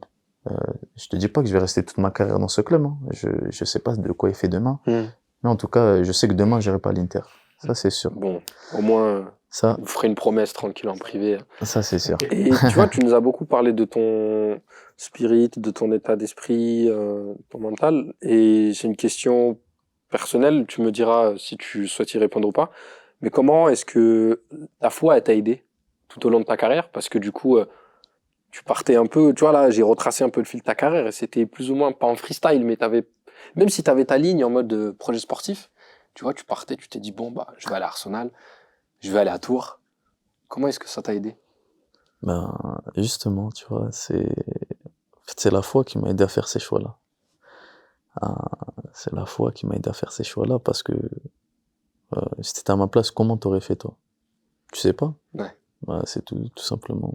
Ma foi, ma religion a fait que quand on a des questions comme ça, on trouve les réponses en se recueillant,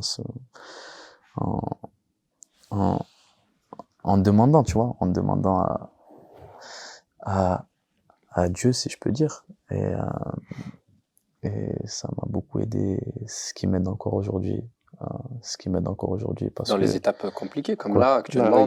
Quoi qu'il arrive, en fait, et peu importe le choix que j'ai fait, ou que je ferai,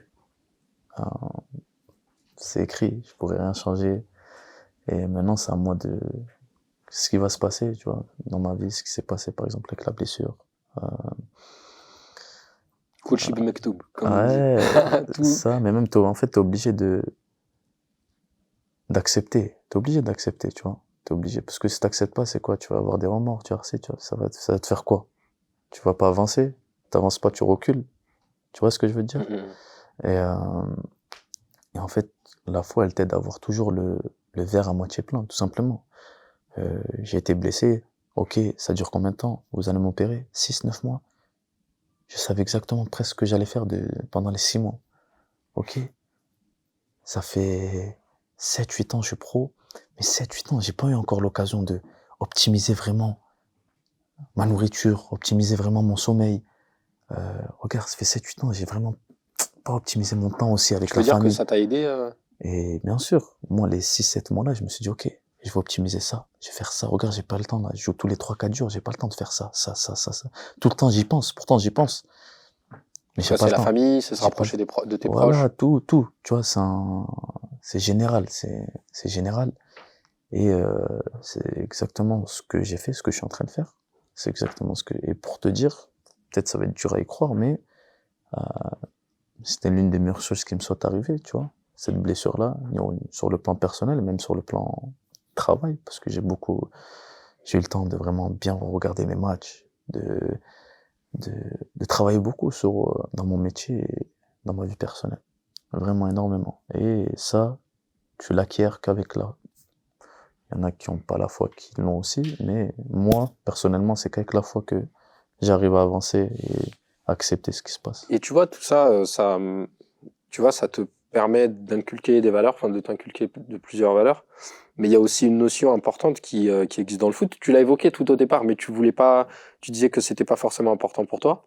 On parle de la notion dans un aspect très large financier. Comment est-ce que on gère les responsabilités qu'on a en tant que joueur de football professionnel vis-à-vis de sa famille? Parce qu'Abdou Diallo en a parlé. Je sais pas si tu as vu des extraits où il disait que bon, chacun voit à sa façon, mais comment est-ce que toi tu l'appréhendes? Écoute, franchement, avec ma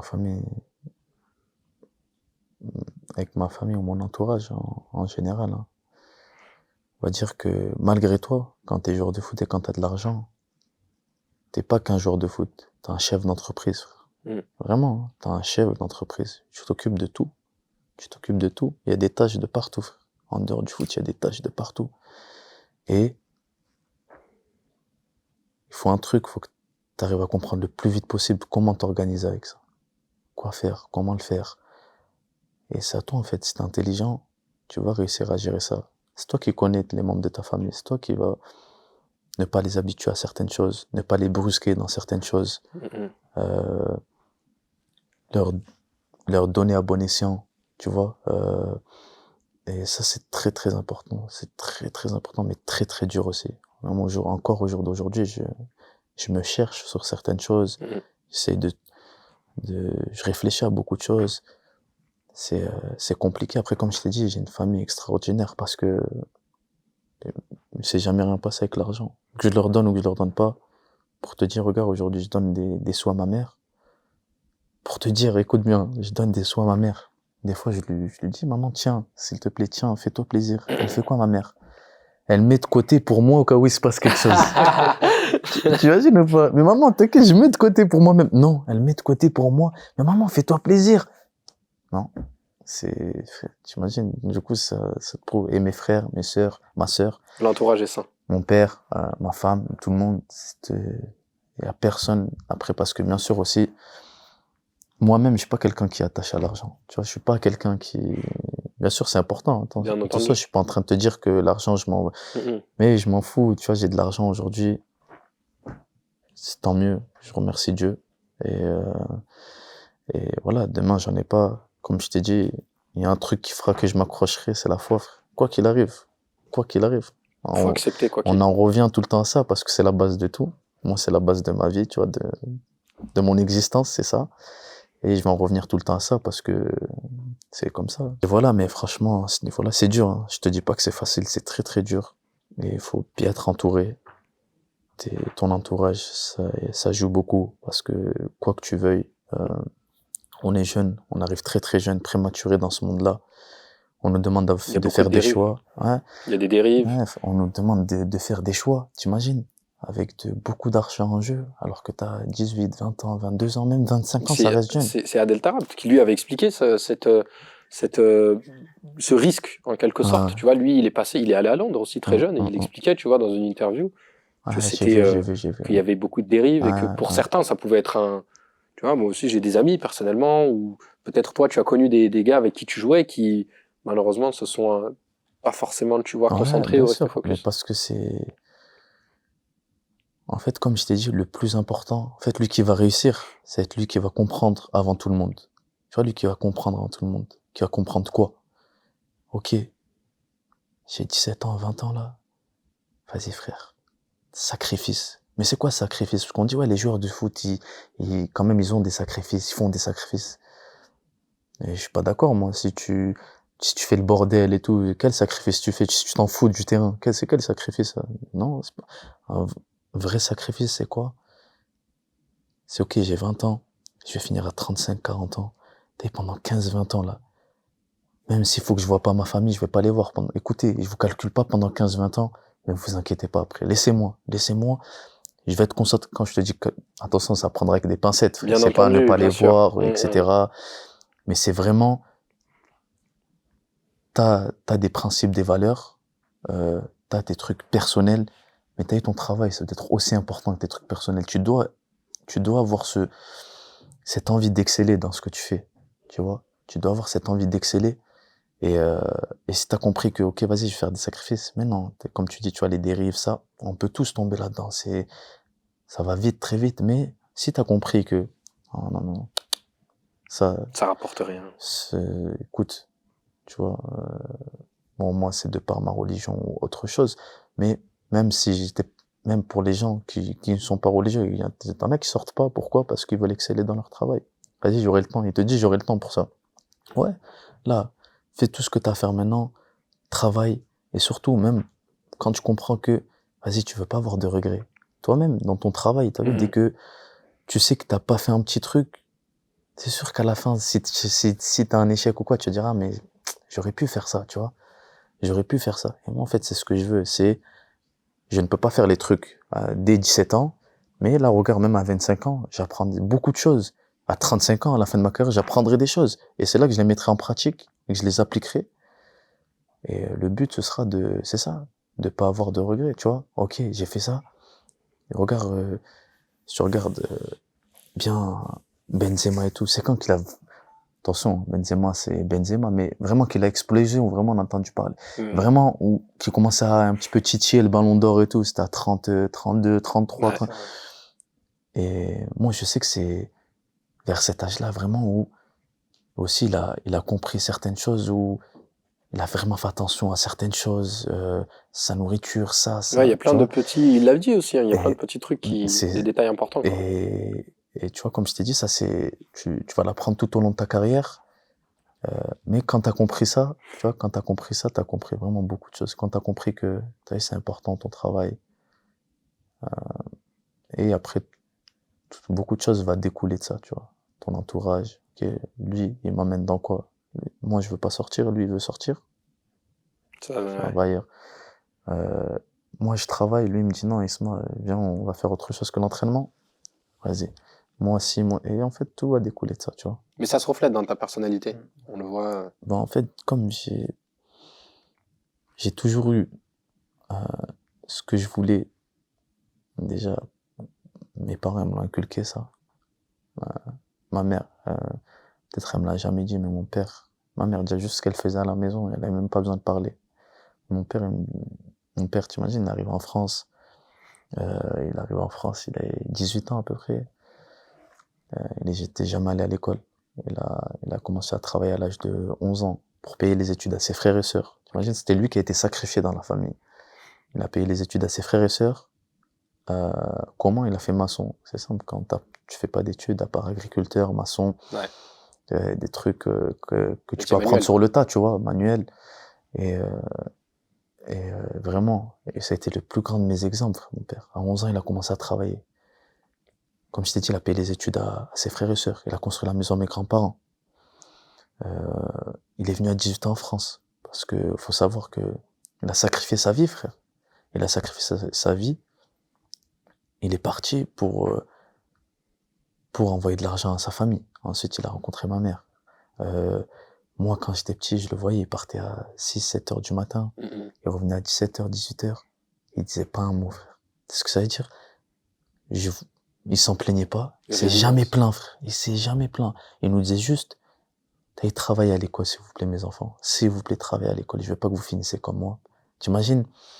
Il disait une chose péjorative sur lui-même. T'imagines un père dire ça? Quelque chose de péjoratif sur... Non, ne faites pas comme moi. T'as vu? Et... Sachant qu'il avait déjà un statut honorable. Ouais, bien sûr. Ouais, il avait un statut. Et en fait, en voyant ça, et mon père, il me disait tout le temps une chose. T'as vu, mon fils, si tu veux une chose, tu peux l'avoir. Wallah, tout le temps, mon père, il me disait quoi? Et même aujourd'hui, hein, quand je joue contre des équipes, par exemple, quand je joue contre des grosses équipes, mais ils ont une tête, deux jambes, deux mains, frère, ils sont comme vous, frère. Ils sont comme vous. Comment lui, il y arrive, toi, tu y arrives pas? Tout le temps, mon père, il me disait ça. Et moi, je cogitais à ça. Comment? Et avec tout ce qui s'est passé après dans ta vie, les petits signes là que tu vois, l'autre, c'est impossible, toi, t'es footballeur, impossible. Ok, quoi, mon père, il me dit, toi, tu me dis c'est impossible, mon père, il me dit, si je veux un truc, je l'ai. Ça, et je vois qu'il galère, il charbonne, tout son salaire, ça va à sa famille au bled, ça paye les études à mes frères et sœurs, tout ce qu'il fait, et il se plaint pas. Ma mère, 4 enfants, elle dit pas un mot, 4 enfants, on lui fait le bordel à la maison, elle dit pas un mot. C'est une mère, tu connais, j'ai pas besoin y a pas de mots pour une mère.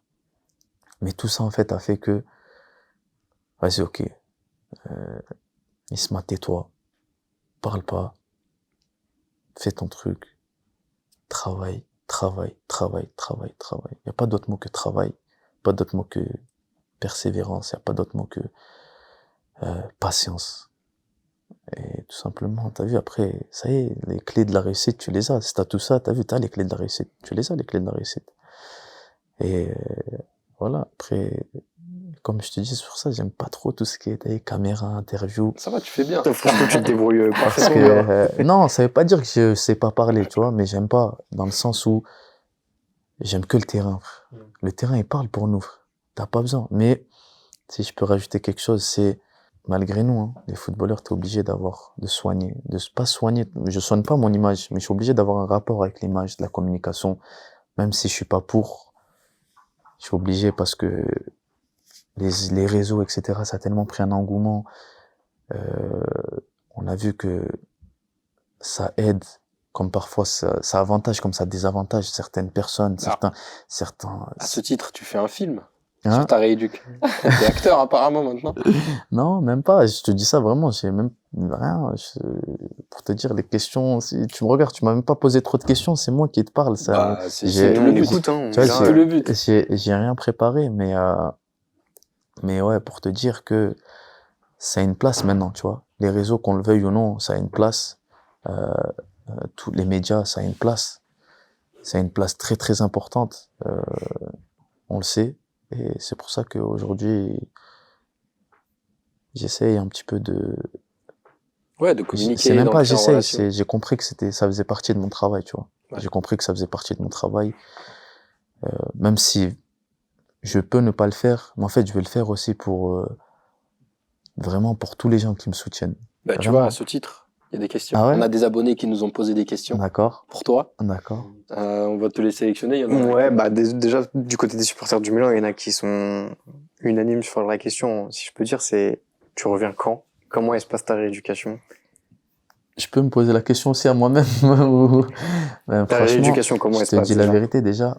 La rééducation, je suis dans les temps, top. Ça suit son cours, tu vois. Tout ce que il y avait des grosses étapes à valider, on les a validées. Voilà, l'opération Ensuite, on enlève les béquilles. Ensuite, on fait l'IRM des 3 mois pour voir si la greffe, elle a bien prise. C'est ce que j'ai fait. Elle a très bien prise, très très bien prise. On m'a bien opéré. Ok, après ça, bien se remuscler. Il y a tout le temps des étapes. Et ça, j'ai validé. En fait, j'ai validé jusqu'à là tout ce que je devais valider. Et voilà, revenir maintenant. Tout va dépendre de mon genou, dans le sens où il est bien, il est très bien, mais des fois il y a un petit peu de liquide, tu vois, des réactions un petit peu qu'on contrôle pas forcément. Normalement, je suis en train de faire ce que je dois faire, tu vois, ce que je devais faire et ce que je dois faire. C'est-à-dire, bien me remuscler, bien travailler tout ce qui est dans la pliométrie, prévention. Bon, c'est des choses un petit peu techniques. Ouais, mais là, bon. je fais genre de comprendre. Là. Mais en fait, c'est très important. C'est très, très important. Et ouais, Donc, t'as pas de date encore à donner. En fait, j'ai pas de date dans le sens où, comme je t'ai dit, tu vois, faut attendre la réaction du genou. Là, par exemple, je vais reprendre la course sur les terrains. Non, pas du tout. Je peux courir. Là, maintenant, devant, je peux faire un sprint, hein. Je peux faire un sprint, je peux sauter. De la capoeira aussi. Capoeira, moi, c'est sur les mains. Du coup, j'ai pas trop besoin des pieds. Mais, On va plus te lâcher avec la capoeira. Je te disais, là, je peux, mais en fait, demain, il se peut qu'après, le genou, il est gonflé un petit peu par rapport à ça, tu vois. Du coup, c'est pour ça qu'il faut aller crescendo dans la reprise. Voilà, valider semaine par semaine, tu vois. Ok, cette semaine, j'ai couru 2-3 fois dehors. J'ai fait autant de mètres. J'ai couru, on va dire, 2000 mètres, à une certaine moyenne, tu vois, ok, à 10 km/h, 15 km/h. Mon genou, il a bien réagi. On a validé cette semaine, on augmente la semaine d'après, etc., etc., etc. Et j'espère plus ou moins, 1 mois et demi, 2 mois, 2 mois et demi, plus ou moins, tu vois, ça va être dans cette tranche-là, je pense. Après, y a rien que je suis pas sûr, tu vois, mais normalement, c'est plus ou moins ça. Ça devrait se situer d'ailleurs, dans cette période, en tout cas. Ça, ouais. Il y a un abonné qui nous a demandé, alors parce que pour t'expliquer, on a demandé aux gens, on n'a pas dit qui est-ce que tu étais. D'accord. On leur a proposé de deviner, en leur donnant un indice, D'accord. à savoir que tu étais un très récent vainqueur de la Coupe d'Afrique. Du coup, il y a un abonné qui m'a demandé, parce qu'il a deviné de qui est-ce que, D'accord. qui est-ce que tu étais, voilà. Il m'a demandé ta relation avec Zlatan. Et en off, tu m'as dit que pour t'opérer, t'as appelé Zlatan. Ouais. Comment, c'est-à-dire qu'il y a une enfin, vous êtes très proches. Ouais. Je vais pas dire très proches, mais quand même, je sais que demain, j'ai besoin d'un conseil, tu vois. J'ai besoin d'un conseil, je vais l'appeler. Dans n'importe quoi, hein. Je sais que il va m'aider. Je sais que s'il peut m'apporter une réponse, ouais, je vais l'appeler, je vais lui dire, Zlatan, t'as vu, c'est comme ça. Et dans beaucoup de choses, je lui ai demandé conseil. Et ouais, c'est la relation qu'on a maintenant, aujourd'hui. Après, on avait une relation un petit peu plus, on se chamaillait un petit peu plus en entraînement pendant les matchs et tout, mais maintenant, ouais, j'ai cette relation-là avec lui, on a une bonne relation. Voilà, je dis pas qu'on s'envoie des messages tous les jours, Bien mais entendu. demain, j'ai besoin de quelque chose, ou même lui, s'il a besoin de quelque chose, je sais que je vais décrocher mon téléphone. Top. J'en avais encore une, du coup, moi, on m'a demandé qui est-ce qui vous a surpris à l'entraînement niveau technique, niveau dribble et tout, s'il y a un mec, genre, vous y attendez pas et vous a scotché. Alors, regarde, on va la faire version Milan AC. Et version Algérie. Et version Algérie, ou même, même sur un match de foot comme ça, un adversaire, tu t'es dit, ah, le gamin. À l'entraînement? Tu veux dire? À l'entraînement pour le Milan, pour à l'entraînement, regarde, Milan, à l'entraînement, le qui était vraiment fort. Paqueta, il était pas mal, Paqueta. Enfin, on parle un peu de Lyon. Ouais, tous ceux qui sont passés ça, non, il est plus à Lyon. Il était à Lyon. Il est plus à Lyon, frère. Il est juste passé, combien? 1 an, 2 ans? 1 an et demi, ouais, je pense. Ton club tremplin, là. Ouais. Et ouais, je te dis franchement, Paqueta, et même Yacine, hein. Yacine. Adli? Ouais, Yacine à l'entraînement. Et il a pas eu sa chance encore, tu vois. Là, je suis content, très content pour lui que, en ce moment, il puisse jouer, tu vois. On aimerait bien jouer ensemble, c'est sûr, parce qu'on s'entend bien, que ce soit en dehors ou sur le terrain, tu vois. Et mais on va jouer ensemble, j'espère. Et on va faire de très belles choses ensemble aussi, j'espère. Et voilà. En Algérie. En Algérie, à l'entraînement. Tout le monde en Algérie, c'est tous des phénomènes. Comme ça. C'est tous des phénomènes. Non, franchement, le qui m'a impressionné, je dirais en Algérie, y a beaucoup de joueurs. Hein. Belaïli, Mahrez, à l'entraînement, qui d'autre Ben Sebaini aussi, pour un défenseur très très fort, qui m'a impressionné en match. Tu peux dire Dybala, hein. Non, je vais trouver un petit Ilicic. Et il était très très méchant même. Tu sais pourquoi en fait il m'a impressionné? Ça a été un des rares qui m'a... Il m'a tué. Hein. Il m'a tué. Je t'ai dit la vérité, je me fais pas souvent dribbler. Hein. Je me fais rarement dribbler.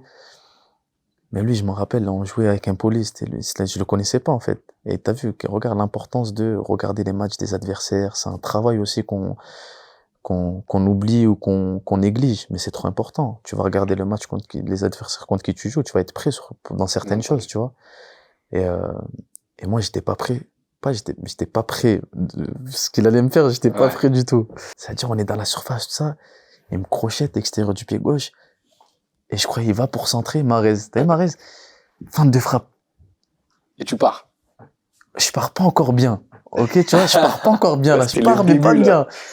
C'est-à-dire, il revient sur son pied droit. Je me dis, c'est bon, il a un petit peu d'avance sur moi, il va la mettre, tu vois, il va centrer. Et c'est là que je pars. Dans la surface, hein, en plus, hein. Je mets mon pied comme ça. Comme ça, je le regarde comme ça, frère. Je le regarde. On va essayer de retrouver la photo. Je le regarde comme ça, et il arrive seul face au goal, hein. Après, le goal, je me rappelle, on avait fait 0-0 ce jour-là. Il avait fait, je crois, 32 arrêts, frère. C'était n'importe quoi. Le goal, il avait fait n'importe quoi. Sur notre goal, là, trop fort, frère. Je sais pas. C'était qui à l'époque? Là, non, c'était Empoli. Je crois, à l'époque, je sais pas si c'était Provedel était blessé, je crois que c'était Dragowski. Pour finir, c'est 2 questions en une. Ton meilleur et ton pire souvenir. Dans le foot? Dans le foot, mais on va dire plus ou moins lié aussi. Tu vois, quelque chose peut-être qui a influé sur...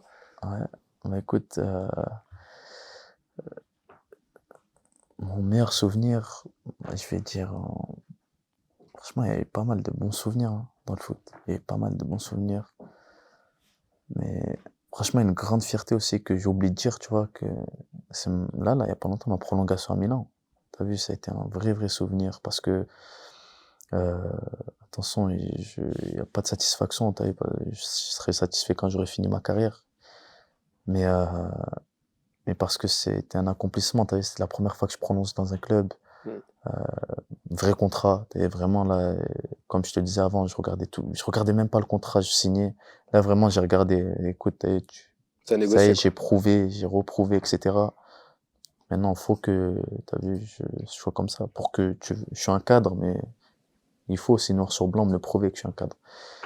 Et c'était un très beau souvenir. Je fais juste un aparté, mais t'es 4 de Milan, ça fait quasiment 5 ans que tu y es. Dans 10 ans, t'aimerais que les supporters de Milan, quand ils pensent à Ismaël Bennacer, ils se disent quoi? Franchement, j'aimerais tout simplement que l'image que je dégage, qu'ils se disent vraiment, t'as vu, lui, soldat, tu vois. Lui, soldat, en plus de ça, bon petit joueur, tu vois, et que même, t'as vu, au-delà de ça, que j'aimerais bien même des joueurs, demain, ils arrivent, des jeunes, tout ça, j'aimerais bien... Tu s'identifient à toi, tu veux dire? S'identifier à moi, tu vois. Après ça, faut rester longtemps dans le club, être une légende, mais c'est tout le mal qu'on te souhaite. Pourquoi pas, et pour revenir à on va dire, mon pire souvenir, je peux dire aussi la blessure, hein. La blessure, parce qu'à ce moment-là, c'était le match l'un des matchs le plus importants de ma carrière, tu vois. Je voulais vraiment... C'était la demi? Moi, c'était la demi-finale. Demi-allée. Ouais, demi-allée. Exact. Et je voulais vraiment faire un match de fou.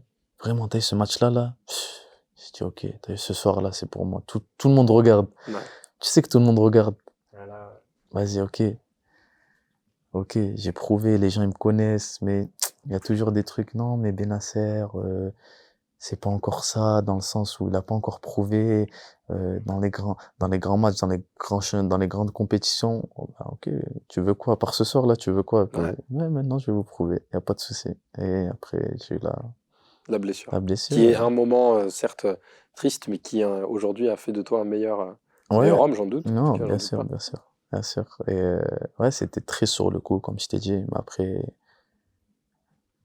quelques heures après, tu vois, j'ai accepté et comme je t'ai dit, j'étais déjà en mode, vas-y, ça va durer combien de temps? Ok, là, je vais faire ça, là, je vais faire ça, là, je vais faire ça, etc., etc.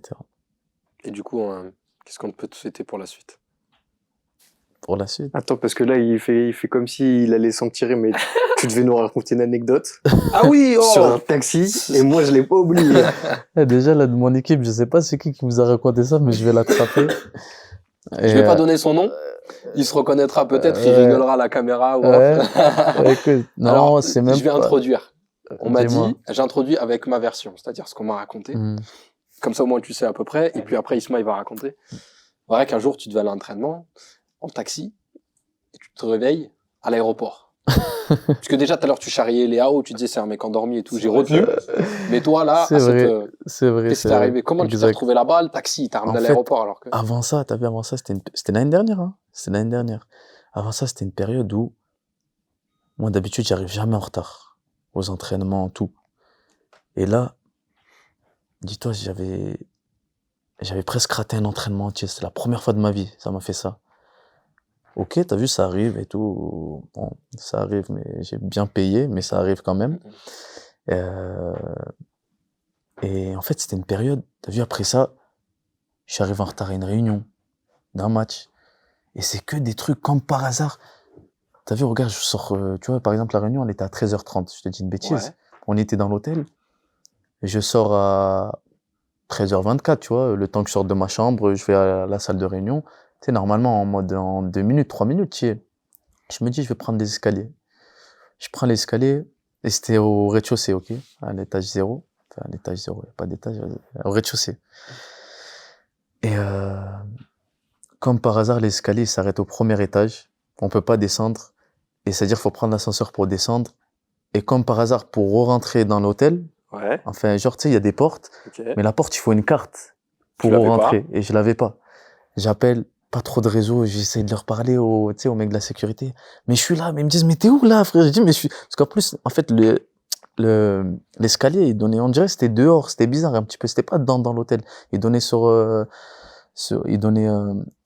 truc, sur un truc extérieur. Okay. Et, ils disaient, mais je suis là, tout ça. Du coup, j'arrive en retard à la réunion. 1 minute, un truc comme ça, mais c'est un retard quand même. Après, et après, là, déjà, de retard, déjà, pour moi, c'était impossible. Et là, du coup, je me dis, ok, en entraînement, on avait rendez-vous pour manger. C'était à 12h30, on devait manger ensemble l'après-midi, avant l'entraînement. Et je me dis, ok, c'est à 30 minutes de chez moi, je vais partir 1h30 avant. D'habitude, quand c'est pour manger, j'arrive pile à l'heure de manger. Tu sais, quand c'est l'heure d'entraînement dans les vestiaires, j'arrive longtemps en avance, tu vois. Mais là, pour manger, mais là, je me dis, ok, vas-y, même si j'arrive 1 heure en avance, c'est pas grave. Et j'étais fatigué, je crois que je m'étais levé très tôt, je me rappelle plus pourquoi. Et je prends un taxi, et moi, le truc, c'est pas, enfin, je connais une société, tu sais, de taxi en plus avec le club et tout. Mais j'aime bien, tu sais, dès que en fait, des fois, j'aime pas trop conduire, moi. Et des fois, quand j'ai la flemme, comme j'ai pas prévenu la société taxi, ben, je prends un Uber ou une application aussi, hein. Je prends un Uber. Et je mets l'adresse Milanello, tout ça. Et dans le Uber, je commence à m'endormir. Je m'endors. Mais j'ai senti un truc. Je voulais pas m'endormir, mais j'étais fatigué. Je me suis dit, vas-y, dors 20 minutes tranquille. Et après, t'inquiète, tu connais, j'étais fatigué. Quand tu dors bien, 5-10 minutes, tu fermes les yeux, ça te fait du bien. Mais là, je m'endors. Je me lève, il me dit, on est arrivé. Je vois autour de moi, je dis, mais on est où là, frère? Je dis, mais on est où là? Et direct, en fait, j'ai un réflexe, je prends mon téléphone. Tu regardes la log? Je regarde la log, je mets 28 minutes du centre d'entraînement. Et je voyais, il restait 14 minutes. Mais comment ça se fait que vous étiez là? C'est ça que je me pose comme question. En fait, j'ai donné au Uber, et en fait, le Uber, il avait plus de batterie sur son téléphone, moi, quand je me suis endormi. Et après, il me dit, ouais, mais c'est l'adresse que tu m'as donnée. Mais je dis, mais non, mais tu dis n'importe quoi, là, qu'est-ce que tu racontes? Là, on est là, on est, je sais pas. En fait, il a déduit, il s'est dit, bon, je dois te déposer à l'aéroport. Au lieu de me réveiller, tu vois, si j'ai plus de batterie, dis-moi l'adresse, ou même passe-moi ton téléphone. Non.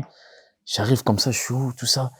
Et t'imagines, comme par hasard, c'était une période où je faisais qu'arriver en retard. Oh là là là. Et je me suis dit, vas-y, le coach encore, il va me dire je sais pas quoi. Et ça a pas raté, frère. Parce que tu vois, le team manager, tout le temps, dès qu'on arrive, dès qu'il y a quelqu'un en retard, il note. Et non, il va voir le coach, écoute, lui, il est en retard, tu vois. Que, sauf quand toi, tu le dis, tu vois, tu peux appeler le coach, écoute, coach, je vais arriver en retard pour telle et telle raison. Mais là, quand il le sait pas, quand il est pas averti, il va voir le coach. Et moi, je commence à arriver, après 5 minutes de retard, il m'envoie un message, le team manager. Je réponds pas. Bon, je sais que c'est pas bien, mais je réponds pas. C'est de ta faute ou pas, du coup, au final, le fait que tu sois en retard? En vrai, moi, je dirais que c'est pas de ma faute, mais t'arrives devant le coach, il te dit, écoute, une fois en retard, 2 fois en retard, 3 fois, là, c'est normal. Il se ment. Et, ah ouais, tu veux que je dise quoi? Vas-y, coach. Et franchement, j'ai regardé le coach, j'ai même pas voulu parler. Je te jure, j'ai même pas voulu parler. Encaissé, je dis, je te jure, coach, tu fais tout pour arriver en avance. C'est même pas de l'avance, là, mais tu veux que je dorme ici, la veille, ou... C'est vrai. Et du coup, ouais. Et sinon, par ça. Ponctuel, discipline. Ouais, j'essaye. C'est important au-delà du travail, c'est important dans la vie, tu vois, d'avoir certains principes et certaines valeurs, tu vois. Bah, ça s'est très bien ressenti au cours de cet entretien. C'est gentil. On n'a pas mangé parce que le Uber Eats, apparemment, la voix off, elle me dit que il a laissé la commande par terre ou je sais pas quoi. C'était le taxi, je crois. Ouais, c'était le taxi, je crois que c'était ton taxi. Ouais. Le Uber Eats, il s'est perdu, j'ai vu sur mon téléphone, il l'a pas appelé ou je sais pas quoi. Il a écrit que c'est livré. Bah écoute. Il a écrit que c'est livré. Ouais, il nous a douillé, quoi. Il nous a mis une carotte. Donc, ce qu'on va faire, on va voir où est-ce qu'on va manger. Vas-y. Non, en tout cas, oui, comme je te disais, toutes tes valeurs, tes principes se sont ressentis au cours de cet entretien. Où malheureusement on n'a pas mangé, mais peut-être que c'était mieux au final. Ouais, ça va, on a pu plus t'écouter finalement. On était moins concentré sur la bouffe. Grand plaisir. On fera la bouffe pour une prochaine fois.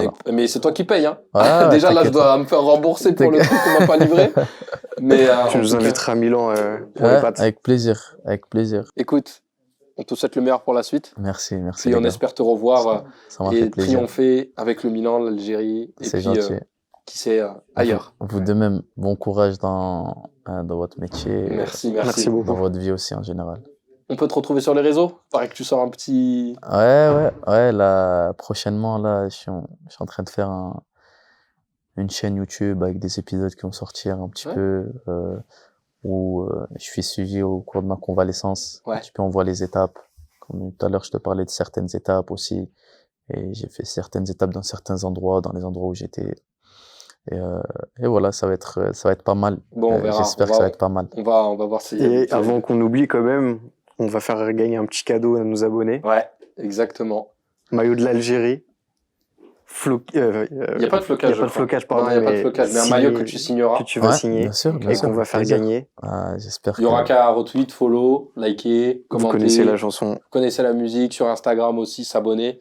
Et puis, j'espère qu'il y aura un chanceux qui pourra l'accrocher, le porter. C'est sûr, c'est sûr. S'il relike, s'il commente, s'il aime, s'il il aura le maillot.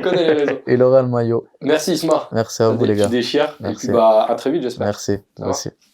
Bon Isma, désolé, mais on se régale. Hein. Là, le Uber Eats, il est venu à l'heure. Hein. Là, ça se régale. La réal, c'est comment? Voilà. Merci pour nous.